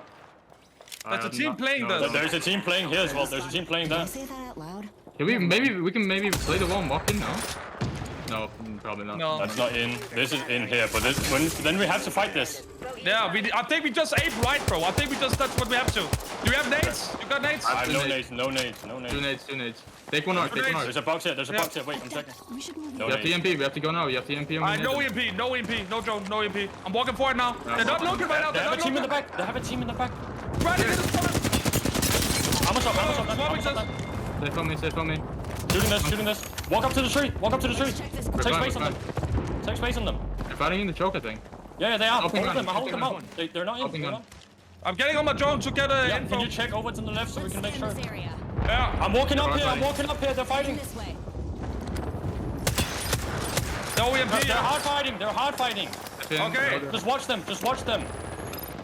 I have EMP very soon. We need to aim it. Knock out. I'm EMPing. I think we push it. Push it. Push it. See that? Last guy. That's right. Don't die. Cracked him. Oh, my bad. He's one dead. Oh, I died. That's me. Wait, on me. Oh, he's not dead. That's me. Take it. Stop. I need a better gun. It's fine. We have really good spot. Don't come here. Maybe. Bobby ready. Almost cracked him. Almost up. I'm moving up here. Might be solo. No, it's all multiple, I think. Oh yeah, that's a solo in the game. Might be Okay, solo. I'm looking. Yeah, it's solo. grabbing I think it's solo. Grabbing different gun first. I'm getting into the drone. I'm looking. No, do at least. One gun outside right now. Yeah, One one gun guy died. One guy died. He got finned. No, almost finned. The duo is playing here. I'm swapping gun. 11 only. Yeah, What is playable here? We're gonna have to hug right and walk in. I mean, we can look back and get the KP for free right yeah, now. I think we get the KP. So much information taking off of that listen, and I love hearing Ember pop off in the way that they did, but also the comms noting when to shield stop, don't die, I died. It was funny here for Ember, but they were able to restabilize, and with 5 squads left here in the lobby tip, we got Ascend, Ember, 3 Muppets, EMEA Gladiators who have circle advantage, and V2 now only left as a solo for Joke and his RE45. Ascend on board with a fight right now against 3 Muppets. Lufka looking to deal the final blows. They do just that. So now you've got Ember, Gaming Gladiators, the Rat in the form of V2, because V2 was pushing into Ember, but Gaming Gladiators, who completely called the zone, taking up so much space, was able to pressure V2 away from them, which is kind of Ember's saving grace. Oh, now V2 is going into the open arms of Gaming Gladiators, and we get a nice overhead of a lot of the action. Ascend rotating from the north side, playing on the edge of the circle. On the opposite end of Ember, though, could be great news for Ember because now they could try to go in for a third party. Gaming Gladiators taking this fight with Ascend. We asked where Ascend was, and they are showing exactly where they are. It's nade warfare out here as Kashera just trying to find an LOS with the Havoc without the turbocharger, but is getting poked and prodded from behind. They must withstand pressure from all sides here. Lufka inside the Beast of the Hunt, getting scans every 3 seconds to provide the teammates information, but I don't know if they're going to be able to withstand Ember and Gaming Gladiators. I see Ascend falling incredibly low right now. Luca trying to restabilize with only a shield cell. Kashira gets set down, and Luca now having to play as a rat for Ascend. Can he get out of the line of sight of Gaming Gladiators with Ember helping him out? Ember with the health advantage. Fricks losing out on the shields, but Bavis and Young Hong Kong both able to deal a lot of damage to withstand, so Fricks can get the nice reset, utilizing the fences to kind of occupy space inside the zone. The question is, the pinch is coming to shove, and it's Ascend that's inside that sandwich. And Ember noting now that there are 2 knocks right here allows them to know that they have the advantage, that there is a rat left out of the 3 squads in this game right now. And Gaming Gladiators are looking to try to take a side angle to try to figure out if they can get that last straggler that is Lufka, or if Ember are going to have the advantage with the natural landscape that the rocks provide for extra cover. Lufka on that palm tree, like, don't even look over here. Don't even look at me. Focus on yourselves. This is not a fight that I want to be in the dead center of, but Sunset, Leogree, and Hardeki looking to find some information. You can see the missile swarms going out. but no one really committing just yet. My question is, I think Lufka might be out of heals or just trying to go radio silent on their end.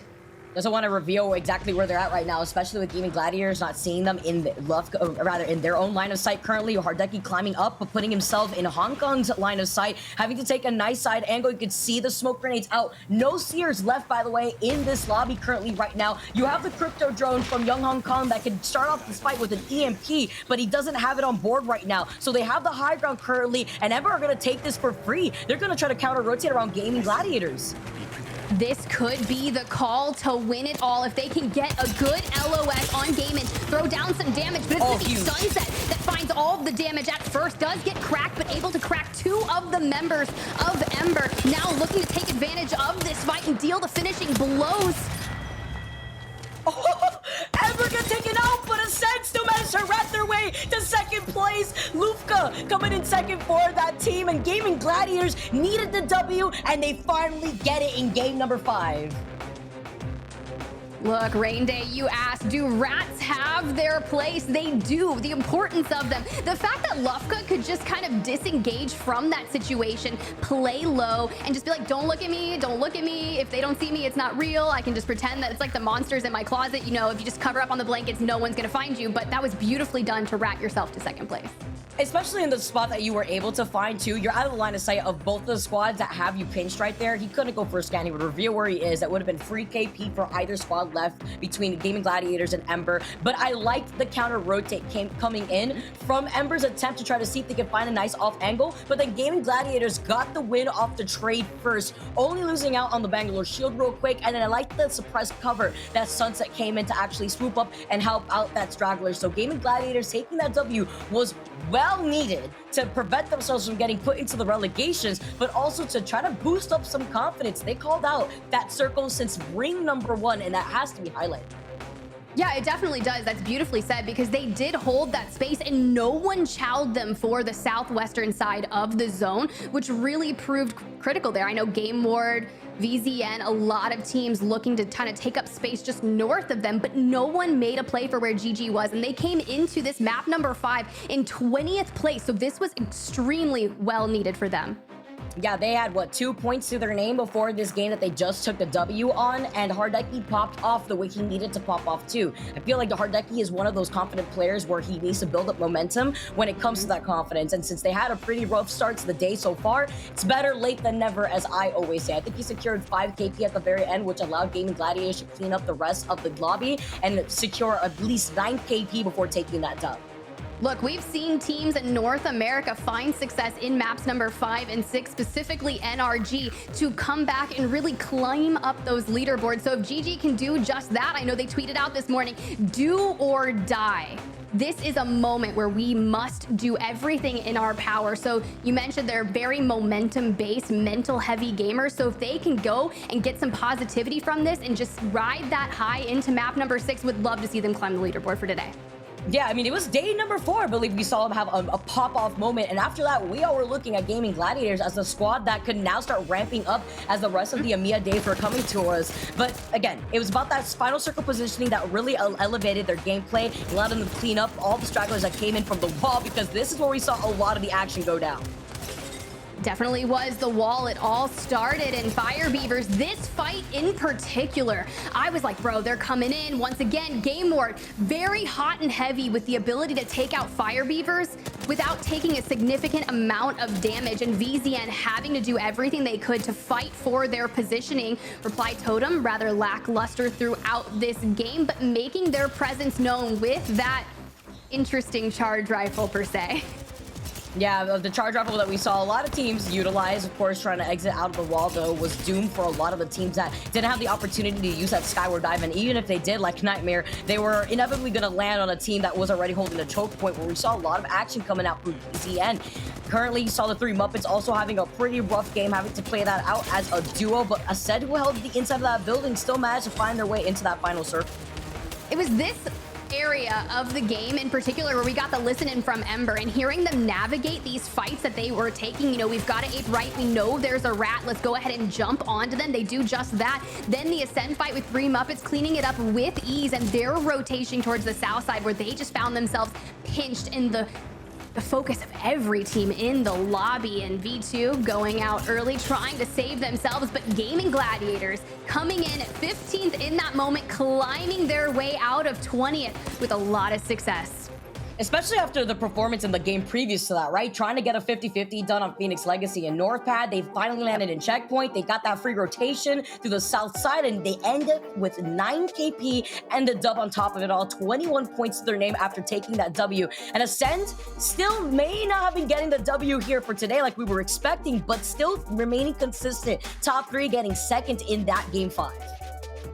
I know I was relatively hard on Ascend, but they are consistently doing well here. I guess I was just so excited and knowing that they've been breaking records, but jumping on over to 11 through 20 to Startify Esports in 11th. Phoenix Legacy still there as well, but it's Pioneers, it's Foot Esports, Fire Beavers, teams that have the ability to throw down and take the lead. The question is, will they come out swinging in map number 6?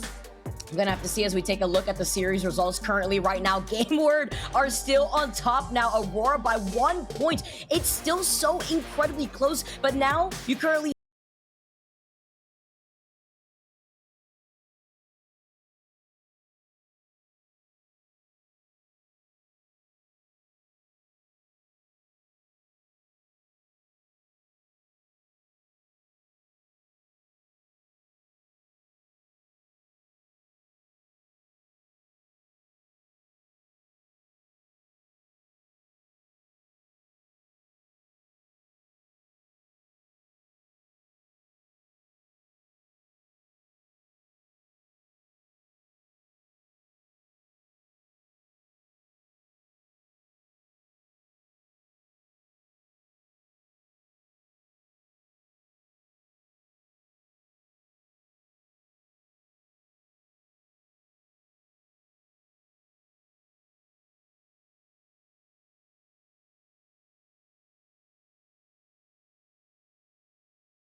WD Black is the official storage partner of the Apex Legends Global Series.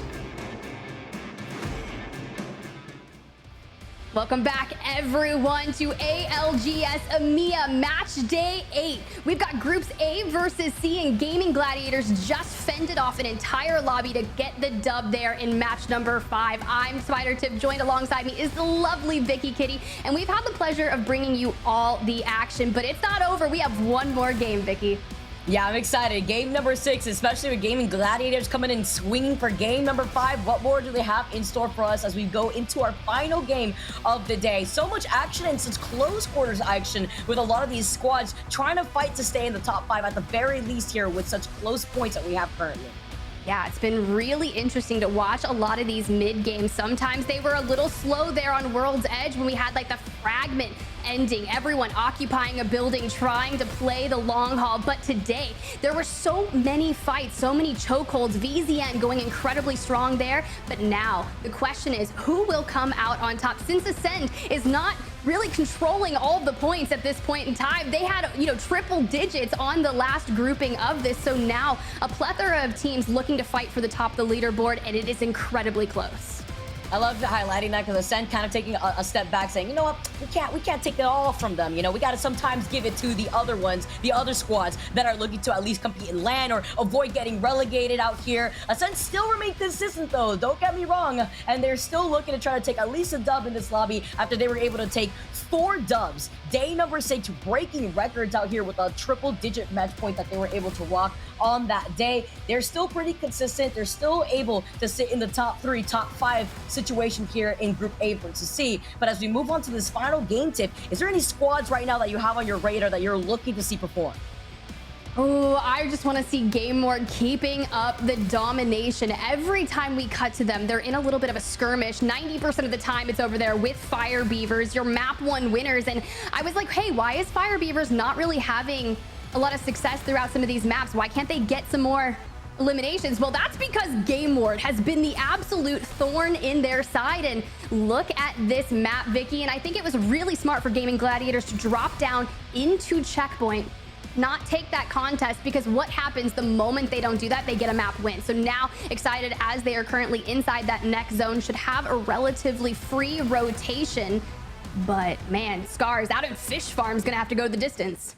Yeah, they're gonna have a bit of some land to travel through, and I like how you highlighted Gaming Gladiators and the fact that they didn't want to take that 50-50 from Phoenix Legacy. My only thought to that and why they tried doing that, at least game number 4, I was watching as you and Rain Day were taking us through the action, was that either they wanted to get some early KP to contest for the beacon that they didn't have access to here in Checkpoint, or you know what? They wanted to try to see if they could take their chances to see if they could bully them out of that job spot and that maybe get all the loot to themselves here in Checkpoint and there, but it didn't work out for them, and like you said, and like we also saw in game 5, not trying to contest them, allowed them to take the W in that previous game, and with this map also benefiting them, this could be another game win for Game Ward, or rather for Gaming Gladiators if they're able to try to take it. Yeah, Game Ward coming into today in 19th place overall. Now, friendly reminder of what's on the line for these teams. It's regional finals. You've seen APAC North, you've seen APAC South and South America go the distance as their regional finals are already over, but it's not over for North America and EMEA. We have 1 week until that kind of final showdown to see who's going to be in the Split 1 playoffs, and Game Ward wants to solidify themselves with a chance to make a play for playoffs. And Down Beast, a great start to do it. You can find all the loot, but it looks like Yolu, who's been on a tear today, gets inklings of a team out there near the mill. And when Yolu's got you in your sights, this could be dangerous. And you know who lands over by the mill? It's gotta be VZN. You highlight Yolu being an absolute beast today, and another player that's been popping off is Zane from VZN. So with the mill having the loot that they need, as well as the beacon on the outside of the build, so for VZN to work with, they're gonna be able to have all that information advantage. Game would also have a beacon and Down Beast, so it's not like they have to fight for that information. They can kind of hold the edge of the circle, and they can expect other teams like Phoenix Legacy to go in the middle of this rotation. And with all the noise that the Trident makes, they're gonna have that information too. Yeah, we do know that Phoenix Legacy does that little bit of that split drop that we see some teams do in North America, with Imp kind of going for the Trident to make sure that they have the ability to rotate throughout Storm Point rather freely. Sure, yeah, they're getting poked and prodded, but not really going under some significant damage. Yeah, although they're attacking all the attention in the lobby. Oh, this is not worth it. They're literally one. They need to get out of the Trident right now. Imp goes down, and Alpha Drop is about to meet him. Knocked as well. If he could get a nice off angle so that way he can pop the shield bat. Sabs also gets out of their line of sight. Isn't able to pop that shield bat just as quick. And Ascend are eating this up for free. I'm just gonna stay silent here, Vicky. I did not say anything to the extent of cursing that team by any means. Was not me. Find someone else, but start a fight, taking the upstairs of this building. You can see the EMP coming out. Watson fences going down, and it's a little elf. Now Ascend answering back. You can see just how much damage they've been doing, whether it's Phoenix Legacy, whether it's Start a Fight, and Start a Fight now out. And this was all initiated by Phoenix Legacy, who, by the way, are still alive. Certified can't say the same, who are out of this lobby. The last squad, rather the first squad to go out here. And now with Phoenix Legacy able to restabilize, able to get the res on Sabs, Alpha Drop is taking the Yeet Cannon out of that entire mess and looking to loot up as much as they can, because again, like you mentioned, this is a squad that likes to take the Trident to quickly rotate outside of North Pad, and with this circle, pulling more so towards where Ascend like to hang out, where Turkish Stars are in the middle of rotating on the outside of Jurassic Jurassic Park, Phoenix Legacy need to help reset. Ooh, Sabs with the 200 IQ fence play marking off the grav cannon. So once the res comes into play, if anyone wants to hit that, no worries, they're going to hit the Watson fences. You do have some teams just on the north side that are going to see this res go off. So now a target on their back, and they're all relatively split as they were forced to disengage in different directions. Yeah, they don't want to funnel together. Sabs is unfortunately in their line of sight with little to no cover to play on the outside of Cenote Caves, but at least they got Imp up, and Imp managed to get outside of the line of sight of the squad who took the Skyward Dive to take control over that Pride Walk. I believe that was Fire Beavers that got involved, and now Sabs going down means that she's going to have to just crawl to that choke point, maybe see if Phoenix Legacy can help them out, or is this going to be the green light for Fire Beavers to get involved in this fight? We know that there's other teams in the area. If we could get an overhead map, they aren't able to help out Sabs, but they can at least try to get her banner and maybe try to get that res in Cenote Caves. When you say other teams, all I can think of is Game Ward. They've been the thorn in the side. They'd probably do so thus far here today, but Aurora currently sitting in second place, making their name well known here. Formerly known as Major Pushers, I believe, is Team Empire as well, but there's the map that you've asked for. Game Ward still over in Down Beast. They have the beacon available to them, and with the ring just on the outskirts of Down Beast, I don't believe that they are going to rotate in anytime soon. They want that information. And they can take their time to see where that next circle is going to be pulling. We don't have that information in the overhead mini-map right now, but what we do know is that it was Aurora who had made their appearance into that fight that Fire Beavers had knocked Sabs in. Also see that Phoenix Legacy has managed to bring Sabs back with that crypto drone over in Cenote Cave. So they've had a rough game so far in this game 6, but it is not over yet for this team. 17 squads left here, and a lot of these squads have already taken control over these buildings where they're predicting where the circle is going to be pulling. Map number 6, Gaming Gladiators. Over here, still in checkpoint. Another team has entered the fray, and Sunset has spotted you. So the question is, how will they approach? Leogri taking to the high ground alongside Hardeki, trying to get a good LOS. Does have the Beast of the Hunt available to them. See some thermites going out for some early damage. Maybe it's going to force them off the high ground. It looks like that team that kind of came up on GG going to force themselves to disengage, which I respect. You don't want to go out early on, especially in map number 6 when we have regional finals on the horizon. Every point is going to be well earned, well fought for. You just want to find yourself inside that top 20 for the chance to play, to get to Split 1 playoffs. And this is kind of a nice positioning for them. They can hold this choke area. Be rather interesting if a team decided to zip up on them. I do believe there is a team off the low ground. You can see the pings coming in, even though Gaming Gladiators, but you can see the footsteps. I was going to say, they don't have the seer, so that way they have the heartbeat sensor, but they do have the footsteps getting picked up by Leogri on that Bloodhound. So they know that there was a squad that was trying to creep up behind them. Who could it be who's rotating from that north pad area? We know that 3 Muppets was in the area. I believe it was KCP who were right next door to 3 Muppets at one point. It looks like they are taking a different angle to rotate away, and Gaming Gladiators are now coming up on a squad from the low ground. Ult going out from Sunset, and Leogri throwing down so much damage while not taking a lot themselves. So this could be a really well-timed fight for them. Sunset already finding the first down onto Plum, so this could be 3 Muppets on the other side for them in a 3v2 scenario with Gaiman mostly healthy. Frag grades going out. I mean, Vicky, this is all you could ask for. Gaiman carrying the success from map number 5, just really laying it on them.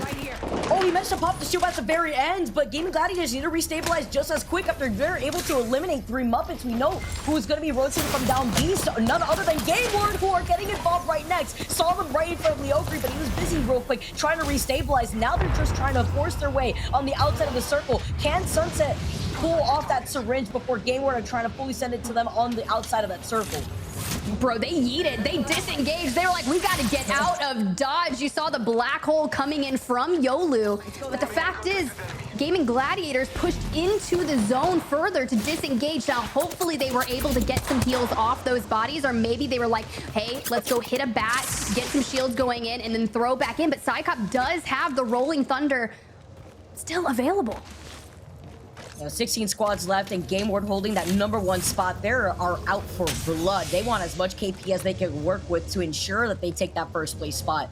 for day number 8 here in the EMEA region. They're just going to play on the outside of the circle while Gaming Gladiators are going to be taking a huge chunk of damage with this next circle closing in. They were able to reset, and they have hard decky for the skyward dive just in case they want to fly right over their heads. This is really interesting. You've got Game Ward and Gaming Gladiators both coming into match day number 8 in 19th and 21st place. So both of these teams facing relegation potentially. And we were talking about it was the storyline. Only so many teams can make it into that split one playoffs, but you have to get through the regional finals thus far. And with Game Ward coming in incredibly strong here today, they're doing what we asked them to do. They're out here trying to perform as they rotate away from the circle, making sure to keep track of their 6. Gaming Gladiators have not moved from the replicator. They're okay taking this damage because with the replicator, they'll just be able to get extra med kits. Again, they have that skyward dive that Hardeki could use to just get him out of the circle, something that Game Ward doesn't have. So they're forced to rotate no matter what. And with some of the noise that was made over by Down Beast, they have to be careful to make sure that there's no other squad in the area that can contest them in this direction. They saw that BZN were landing in mill. They were able to trade just a little bit, poke some shots. Wouldn't be surprised if BZN is still at the mill. Why would they move from this spot when they have the information of where the circle was going to be pulling, since there is that beacon on the outside of mill? So they have the information that the other squads are trying to fight for with the crypto drones. Very interesting. I would love to see Game Ward kind of get to the rooftop of the mill and play that area. They do have the grav lift available to take high ground immediately and play on top of VZN. And if they could also utilize the Bloodhound to kind of navigate over to that beacon to hit for an even further information, it would be a little more challenging. Like you mentioned, at least Crypto can utilize the drone to scan the beacon instantly, giving them all the information much more safely. A little bit of action popping off in the limb feed. Fire Beavers taking down a member of Heroes, but let's cut on over to Heroes. And Aurora Ranches taking a lot of damage, but Mollywan on the Catalyst able to reinforce the doors and secure their back. Basically, Clevey does have the charge rifle with the Bruiser as a scope, so that's a little interesting, but hey, it's working. Now you got that purple Evo shield. Sometimes you can't complain if you find at least a 2-time scope without finding that purple sniper scope that you want to work with here. Or maybe you don't have access to the replicator because it's getting contested by the other teams in the area. And Aurora going to be able to take these off angles. Skyward dive coming in right in front of them. Nice crack with the G7 Scout. Talk about using that 2-time scope. They got the charge rifle that they can beam them with, and they actually get the knock onto Jerovic out here. Scars in some trouble now, having to play this out as a duo. Gets a second one. Hyarka gonna meet Jerovic on the ground.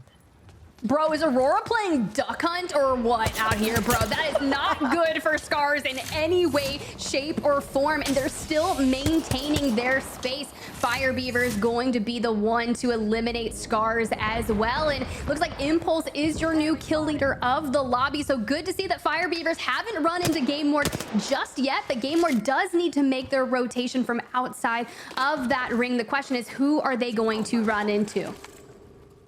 See Aurora playing off this back end, and they have a squad right to their south, which is why we saw the panic skyward dive coming in from Scars. It's BitFix Gaming that are holding that edge, as Fire Beavers are holding the other side of the edge of the circle, where we saw Phoenix Legacy desperately rotate away from Cenote Caves after getting sabs right back into this game. But this is a great spot for Fire Beavers to hold on this high ground specifically, because they're going to be able to see the action exiting out of mill, like we've noted VZN and Game Ward to be rotating away from, as well as the fact that Aurora have been making a lot of noise with the charge rifle and the G7 in the building that's on the other side. Yeah, but I'm not pushing a building with a Catalyst reinforcing those doors. I've been watching a lot of teams dabble with Catalyst as they're still trying to find their way in that competitive where she belongs, how you can utilize them to the most of their abilities, but doing incredibly well thus far. Aurora, a lot of experience with Catalyst, but a little bit of a beacon of hope. You can see the res coming in, and Taskmaster with a great LOS on that player, trying to get inside the IMC Armory. Yeah, right now, with Heroes trying to get that player right back underneath the armory, here comes BitFix Gaming. Max couldn't get away in time out of the line of sight of Aurora. Now that allows Aurora to get involved in this fight, but BitFix need to look to their backs, because with that res, that means that Heroes can get the free loot that they need to restabilize. And Joe's passive coming in on the Bangalore. Double time, yeeting themselves out of this. At this point, they're just going to play their life. No time to heal. Heroes also going to fall. Missile swarms incoming. You're going to get stunned up a little bit. And now all they wrote, you cannot get out of the LOS. It's going to be Aurora with the finishing touches onto Bitfix Gaming. Now 11 squads remaining. This could be a game where Aurora doubles down and finds another win here today. They would be the only squad to be able to take more than one win today here too, and they are hungry. They are cleaning up KP. Heroes, believe, also out as well. So with so many of these squads currently trying to take control over the south side of where the circle is going to be pulled, you can see Reply Totem have the high ground, but they're playing as a duo. They try to cut off Aurora, who try to take a cheeky angle. They get the crack, but they can't fully send it on, especially since they have another squad in their line of sight. Good bit of damage, but you mentioned the other squad, and they are going to be the reason that Jazz falls. Now Amaz on the roof, all alone, and Aurora taking a lot of damage from that team as well. The question is, they are in Group C, coming in today with 76 points, only Vexed and Ascend just on top of them, but they have that match day in hand, so they could make a play for the very top of the leaderboard. And it starts here in game number 6, currently number 1 in the lobby with 53 points, and able to get out of that precarious situation, restabilize themselves, and take a lot of shots as they have that team rotating in on the upper area. But there is that rat still just on the building, also going to have to make a play for the next zone. I love this decision, though, to make this rotate at this time right now. Molly1 falls incredibly low and only has a shield cell, so work with... Oh, he got deleted by Saz with the Sentinel now. You see, they're coming in right now. Aurora now having to play around the wall of the Catalyst. It was the Kraber and the mix together of the Sentinel that completely annihilated that player. That was so unlucky, but better yet for Forge as they claim this high ground right now. They know that there was another player that took some shots at them, but they have the extra loot that they can work with Ro having the Kraber still. Extra loot, but I got a little bit of a Krabby Patty here in the hands of Ro, so excited to see what they can do. And honestly, Vicky, I'm starting to feel a little bit like onset here. I keep hyping up these teams, saying they're going to go the distance, make a play for the top of the leaderboard, and the next thing, they go down. Now Game Ward beginning their rotation in, and it's going to be an uphill battle. A nice use of the grab lift to evade those frags, but unfortunately still going to fall. Now Psychop and Aimbot having to deal all of the damage themselves, but falling incredibly low. They're going to have to reposition, try to restabilize, but I don't know if that team on the inside is going to give them that ability. A nice use of the Arc Star coupled with the scan to buy them some time. And you saw Nasty also get the knock with the Kraber out here. Aimbot trying to use a hipfire on the Bolt, but now only leaving one member of Game Ward as they get deleted here. They're out, and Foot Esports continue on with their defense inside this building. They've been holding the inside of this building for so long without actually putting themselves in a vulnerable position, using that crypto drone to get the beacon that's right above their heads. They know that there was BCN on the side of Mill where the circle is going to be pulling, and they've been able to stave off any sort of damage from the squads that have been trying to fight for control inside that building. Being able to take care of Game Ward is huge here, because that means that Game Ward and Aurora are no longer in this lobby. Very interesting per se. We see Fire Beavers, you see VZN, Pioneers, as well as V2 alongside Foot Esports. But Foot Esports, I feel like if they can hold this building and no one goes in to try and chow for their building, their god spot in a sense, this could be their game to win, Vicky. And honestly, it would be really nice for me to say, hey, one of my teams to watch really succeeded here. I'm not cursing anyone anymore. And this will also allow Fire Beavers to elevate their way in the top 3 right now. Let's jump into a listening with Foot to see what their next plan is with a mobile race pod right in front of their face. In the back. Doesn't matter. Spawn is standing right side of us.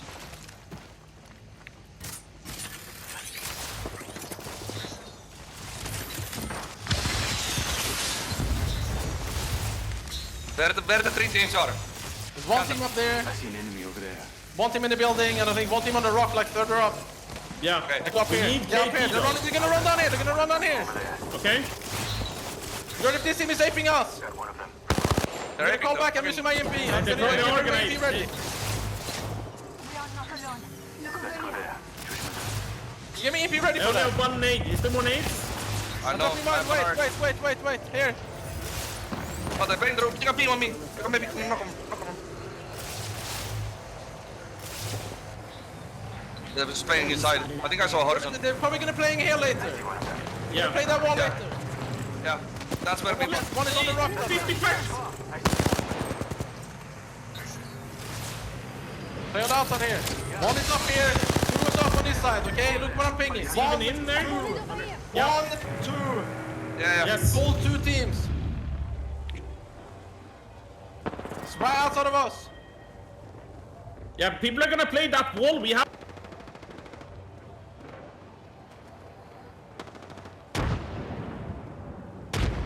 Okay. Boys, be ready when they slide Flying down. in. When this team slides down, we...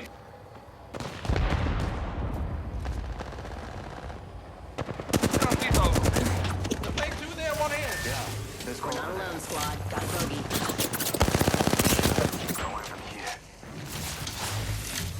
Lovely comms coming in from Foot Esports, making their next move, but also predicting where the other teams want to fight and where they want to approach right here. Fire Beavers, though, without the safety of the building, are currently in the line of sight of BZN, who not only land over by Mill, but they're also the squad that has the ability to have the high ground to look at all the action happening right below their feet.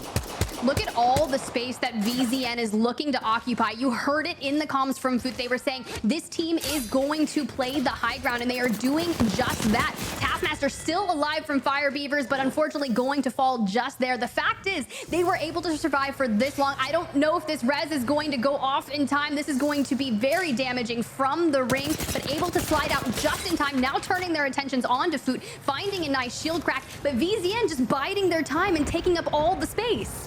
Yeah, the moment V2 have to exit out of here to not get the circle damage, they need to get into the air, but into the line of sight of Foot, who are not in the line of sight currently of BZN. It's just going to be chaotic. Here comes the EMP. Foot want to secure as much KP as they possibly can work with since they've been playing this game so patiently.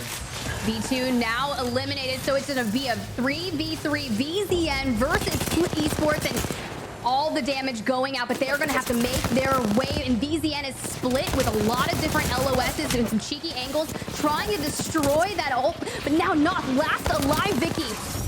BZN had the game position advantage, and they take our final game of the day with the kill leader to their name here too. They worked with so much there in the mill, and they were able to continuously hold that defensive position on the high ground without trying to overcommit too much. Yeah, that was really interesting. You heard them say, VZN, we know they're playing the roof. We do not want to challenge them for that rain day, but what do you think? I love the way that they took that fight. I mean, VZN just had better positioning. They had the outskirts of the building, and sometimes the building is so good for the first moment that you need it, which is throughout maybe the chaos of the fighting. But when you have to leave it and the circle doesn't go your way, it does end up maybe being a hindrance because you're so predictable. Your movement can only come from one place, and it gives VZN a lot of angles on them coming out there. But it was a great performance across a lot of teams, Vicky. I mean, that circle, we were tracking it. I was looking and going, well, okay, they're alive, they're dead, they get past them. If they get these amount of points, they could win. I mean, there was a lot happening in Game 6. Yeah, it was intense too. Even talking about the squads like Aurora, who got dinged in 2 different directions by a Sentinel from Sab's hands, and then the Kraber in the hands of another player too. We saw Nasky light up the feed with the Kraber himself. So there was a lot of action happening on the outside where no team wanted to fully commit. But in a circle like that where VZN have the high ground, they have the natural line of sight, getting out of the line of sight advantage by the hillside, and then not put themselves in a vulnerable position between 2 squads. That was the game-winning position for them to hold. And before that game, I believe VZN was sitting in 8th place in the overall standings for today. So that is going to allow them to elevate themselves in the overall standings. VZN started out their pro league journey with 1 point. They ended up with 7 points their next outing, but then they made a switch. They had a day off and they came back with 18 points and then 16 points. Those are good spots. If VZN can mirror that here with a game in hand coming from Group C, being able to play again in day 9, they're going to have a chance, and they certainly will be in the mix to at least stay in Pro League, at least be in that regional final tip. So VZN winning that, it means more than just taking that game. It means that they might have given themselves a chance to really have either a chance to move forward or at least to stay and have a chance in the regional final. Yeah, when you think about it, it's the teams coming in from the preseason qualifiers. That's where VZN kind of started, right? They came in, played their first match day as a duo to be able to bring in Nags. And from then, I feel like it was just kind of finding the warm-up, right? A little bit of a slow burn. They needed to kind of get the wheels churning, find some success. We got to bring Nags on the broadcast, talk to them, and you could just hear that he said himself, you know, I wasn't even going to play anymore. I was pretty much done, but this is the team that I wanted to find success with, and I'm glad that they are. Element 6, K-Swinny and Slayers and Nags, formerly a team. Now Lifen coming into Element 6. Lifen getting, I think, taken out of that roster. Nags coming over to VZN, taking this route. A little bit of a harder route, Vicky, but it ended up working out for them. Game Ward, also a team that could be close to a top 3 finish here. Almost, I think, guaranteed a top 3 finish with how well that they've been playing. But Esports, too, a team that Tiff had highlighted. Vicky, those squads performing, and they certainly needed it today. Absolutely, especially with Foot, their composition rocking the crypto, having the beacon right above their heads. They denied the opportunity from BZN a lot of the times when it came to them trying to get that information too, but they needed to stay put, especially since they had the high ground here. We also saw a lot of action early on for Phoenix Legacy to have to restabilize not once, but twice, getting Sabs up at the very end. They had to get another one of their players back up too after a pretty risky skyward dive, but they lived basically almost to the very end right there too, and that's another squad that definitely needed to perform today. Aurora as well leading in this. Did they maintain their lead, Tiff? That is the question. Can they withstand all of the teams that were finding success? And with Ascent not in triple digits, it really opened the door for a lot of these teams to vie for the points. You see Game War just 3 points shy of Aurora coming into this, and they needed to do what they had to make sure they could vie for the top of the leaderboard. Or was it Fire Beavers? So many options with Fire Beavers not going out to Game Ward early on. It gave them a fighting chance to pick up eliminations and fight for another win. Unfortunately, it didn't come out. But V2, VZN just holding steady. Foot Esports had a nice performance. VZN would ultimately take it. They had this high ground and they could shoot into the building. And it made it very easy work. It was tough though in terms of trying to hold off against Foot Esports, but that was what obviously V2 were able to do. It just was too tough of a rotation. Look at those angles. They could shoot twice. You can only look one direction there, and Zane would even wrap around the corner to provide all 3 places on your body. You can get shot by VZN at the same time. Foot Esports got shot by them at the same time. Big game there, 20 points. Obviously, that 6-point switch when you end up getting first place plus the 3 kills ends up really separating their performance from Foot Esports in that last moment. But V2, Fire Beavers, Pioneers, and even Gaming Gladiators, after winning a game and then here popping off enough to get 5 kills, 3 placement points in 6th. That was a strong showing from Gaming Gladiators, who we almost were waiting with bated breath when would they wake up. Kind of like they gave us the NRG treatment here, Tiff. Hey, I mentioned it briefly. I was like, we know there are some teams in NA that are known to kind of warm up throughout the last 2 games, so glad to see them here. We saw them in a little bit of a scuffle outside of North Pat, where they had to push back into the zone to kind of regain before getting third party. But Phoenix Legacy also finding themselves within the top 10. Reply totem of 5 eliminations for 7 points in 10th. The question is, what do our 11th through 20th teams kind of look like here? Well, taking a look at it, check it out. 11th place in terms of the overall game. Vicky, maybe not what you would expected in terms of the total standings, but this is just, you know, game 6. Aurora getting 5 kills, even though they placed out of 11th. That's very Aurora-esque in terms of how good they are at team fighting. Yeah, they got the KP, but they didn't get the placement needed. And at the very end, with such a close, top 6, top 7 squads that we had in terms of points in general, this could have actually made Aurora fall down to 3rd place here, if my math is correct, with VZN having that pop-off game with 8 KP to their name with the dub. So very intense situation here. Without the placement, though, from Aurora in this game, it actually could have costed them.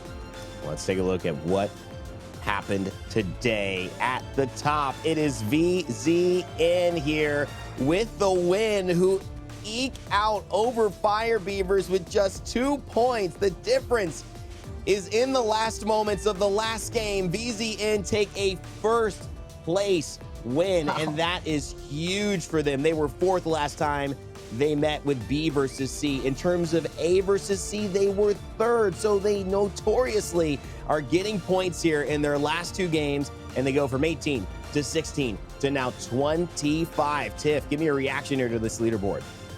I'm kind of speechless. I'm not gonna lie, Rain Day. Seeing VZN edge Fire Beavers out by 2 points alone. But if you look through 1st through 6th place, only 6 points separate them. This is incredibly interesting because anything could have happened in game number 6. It was just basically survival of the fittest. Had Fire Beavers kind of made that rotation in and survived in game number 6, they would be sitting on the top of the leaderboard. But Foot Esports, you know, they went the distance in map number 6 and they're sitting in the top 10. Kind of Looking at it, Gaming Gladiators not in 20th, sitting in 11th, finding some well-needed success here today. But it's interesting, Vicky. Yeah, look at Pioneers and Reply Totem, Nightmare Esports. We needed them to show up as well. Yeah, but that's great news for Gaming Gladiators, you know, even if it needed the last 2 games to be able to put yourself in the 11th spot after the overall standings for today. That's great news for this team that wants to avoid getting relegated into the qualifiers. As we take a look at the overall standings here, Ascend still remaining as consistent as they can be today. Even if they didn't take the dub, they still stay on top with Aurora following them in second. Big adjustments here. Obviously, Ascend, Aurora, and Vex look like they're going to be doing well and taking the top 2 spots, at least Ascend and Aurora. We'll see what happens when Vex gets into their lobby the next day, day 9, when we see them, I believe, on Thursday. But check out Fire Beavers. What a performance. VZN moving into qualifying for LAN. And I talked about Forge. They want to be there. They are now there. The only issue is, are they going to be able to hold on? Forge is not going to be playing again until the finals, and so they will have to perform big time in that day or win a spot, because assuredly these teams from C playing one more time will be able to push in, like Game Ward and maybe even Nightmare. Let's take a look at the backside of this, Vicky, as we look at the teams in trouble. Gaming Gladiators have done enough to push themselves a little bit higher outside of relegation. Bitfix Gaming also gained some extra points for safety too. Yeah, Nightmare didn't have the pop-up performance that they needed, though, because they were sitting on the cusp in 10th before today. Now they're in 13th. So this is another team that needs to perform if they have the opportunity here. But with Game Ward now being able to take that 11th place spot, they have at least some breathing room. But if they want to perform in LAN, they still got to do better than they did today. Start a fight actually getting out of relegation. They started in 24th position. They are now in 21st position based on how they played today. Hats off to them and all of our teams who are performing when it matters most. You love to see it in the backs against the wall. Who shows up? Start a fight certainly did today. Let's see if they can continue with that, and who maybe showed up more individually. We like to talk about the teams, but you had just mentioned it, Tiff, and it's Nags, the man, the myth, the legend, leading, or at least on time, on the top, tied with Joke here. 16 kills on the day. Zane, the only one following up within 2. What a performance from them. I mean, look, if you're going to have 2 members of VZN within the top 3 on the series kill leaderboard for today, that just goes to show you that they put in the work, did what they needed to do to come out on top. I saw a tweet from Nags already. Number 1 today could have played better, but unreal from us. If this is what could have played better looks like, I'm excited to see what they're going to throw down with the regional final. Excited doesn't quite say it well enough, although it does get the point across. Today, we are exceptionally happy to see teams perform, and sometimes teams that we didn't expect, but definitely needed to perform. But always, there are individuals who stand out. So it's time to end the day with our Monster MVP selections. I want to start with you, Vicky, because you have been speaking about a lot of these teams over the last 2 games. We saw some star-studded performances. Who to you stood out today? Look, we saw a lot of these individual players pop off. We saw Zane have his moments, VJ have his moments, but I gotta talk about one of the members from Fire Beavers. It's gotta be 9 Impulse. From the very beginning, Fire Beavers started off incredibly strong with that insane double-digit first game. I believe they finished with 16 KP with the dub on top of it all, and then that still gave them room to play comfortably with the last 2 games on World's Edge and then end strong on Storm Point. Yeah, they got second place with a, 2-3 point difference between themselves and BZN, but 9 Impulse finished with a strong ending to a 13 KP day. Hard to argue against that, Tiff, but I know you've highlighted somebody else yourself. I have, and I'm excited to chat about them. Mine is going to be Game Ward, in particularly Yolu, the young gun, 16 years of age, from the French team, the former L'Cite de France roster. And this team came in from the preseason qualifiers in particular and have found so much success here today. They were the ones that were kind of the thorn in the side of Fire Beavers. And you can see just right here, Yolu went absolutely disgusting. And I can only imagine that if Nicewave was watching this, you'd hear that big ew coming out of him. Sure, I can't do that justice, but you know, a great nomination out of me there. Absolutely, some big nominations there, very well deserved. An honorable mention as well to Nags and Zane. These are 2 players that I think have been absolute MVP candidates. And in fact, VZN taking the W here overall in today. If that doesn't tell you that that's MVP worthy, I don't know what else will. That's been our Monster MVPs for today. All right, well, I'm very excited to begin getting into the back half of this show, of this day. We're in the back half of EMEA overall, but we have started this day on fire. In fact, so much on fire that there was a team that kind of got us warm from the very beginning. In fact, they combined two things that shouldn't work together, Beavers and Fire. They made it work somehow today, and we've got someone from Fire Beavers to be able to kick off this conversation with. Of course, it's none other than OJ Rain, who will be joining us here for our interview post-game. OJ Rain, I saw a smirk there, a smile. How you feeling after today's performance? Hello, I'm feeling very well. I want to give you an opportunity to speak about how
okay. I'm sorry, my It's translator is not working well today. I can speak English, I think, better.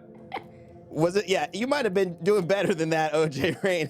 Talk about how you felt today, just the confidence of the team. Can you give me some words about how the team felt today and your performance? Today we were very confident because we practiced before this tourney. We saw a lot of mistakes in our past games. Before today, we almost fixed everything, and we came prepared to today. This is the game day. For the next game, Awesome. for the next game day, we're gonna be even better. So next day you will see top 1. After that you will see playoffs top 1, and there is something gonna be on LAN. Maybe probably only MVPs top 2, but also we are looking for top 1. Dang. Tiff, what do you got for him? Look, Yeah. OJ, it was absolutely exciting to witness your journey throughout Pro League Split 1. And you mentioned it. You're coming in hot. You're confident. Just outside the top 9. Where is this confidence kind of stemming from? I'm excited, but you guys are playing well. So tell me more about it. Do we have team dynamics that are you enjoying playing with your team, I'm assuming? Our confidence, I think, because we are living together in one house, and with Master we are living in one apartment. So we have synergy between each other. we almost every day, we're meeting each other, we're speaking, we're like real friends in real life. So it's make our confidence be even higher. And also, like as you can see, like this, we are going gym every day and like farming our confidence there as well. Yeah, so it's working like that. I love that. I like that energy. I liked how you guys came into today with all that confidence. You guys are feeling yourselves outside of the game and in game, even though you guys were on the border of not making it into land. How are you guys feeling now after your results? You know, you guys are feeling yourselves out here, but were you guys that confident before today? I mean, we had this confidence before as well, but we had some mistakes inside of the game that we didn't fix before. For now, we fix it. We have the same confidence, and next days we're gonna be even better. Unbelievable stuff. And OJ Rain, I love the energy in that house. Seems like you guys are having a lot of fun. Congratulations on the win today. And hey, I'm excited to see you guys keep improving. Thank you guys. Thank you. All right, OJ Rain from Fire Beavers. A little bit of a fun moment with 9 Impulse as well. Guys, that was a very interesting interview, but it's always great to be able to see that they're feeling that, Vicky, this is a moment where they're only getting better and they're riding that high and energy, and we can kind of also feel it after just talking with them. Yeah, I want to know what 9 Impulse is wearing on his head, if that's the reason why he came out on top with like 13 kills out here. He was truly feeling himself. But I love the energy from OJ Rain too, from Fire Beavers. They are looking to stay on top. And with VZN also being able to clutch up from being, what, 7th before that final game to taking the first place spot, it really does highlight how close in numbers this entire lobby was looking like today.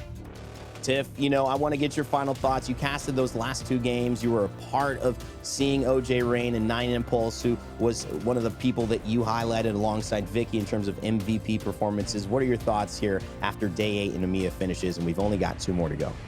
I think he said something that was quite important. Not only do you need to have your mental game strong, it's the physical as well. You heard it, going to the gym every day. We're currently in a house together, just building on that synergy and confidence. But if you can kind of feel like you're relatively healthy, going to the gym, getting that grind on, it really does bring it to the game as well. And I know a lot of players really talk about kind of getting their mental on point, and clearly it shows. They are incredibly confident, and I want to see some MVP status in Split 1 playoffs, because it sounds like they already know what the future is going to look like. So great to mention that point that you found and figured out that I think might have been most important. The fact that they're doing real life things, building that synergy inside and outside of game. A lot of teams don't count that as valuable. We certainly do. I certainly experience that as an athlete. I know you guys also work out and go to the gym, and it's an important aspect of staying as healthy as you can and doing these online performances. Thank you so much, Tiff and Vicky. We'll see you a little bit later, because this isn't the end of ALGS action for the day. You've been great. Well, what is going to come up? It's North America. That's right, at 2 p.m. Pacific time. We will be seeing teams vie for the same type of impact that they had today in EMEA. Teams fighting for their lives, and also teams trying to secure a spot at LAN, even if they don't show up. Will there be some surprises? Certainly will. 100 Thieves, they've got an opportunity to play big or play a little differently if they wanted. Dark Zero, LG, Optic Gaming, SSG, Team Liquid, and Guard.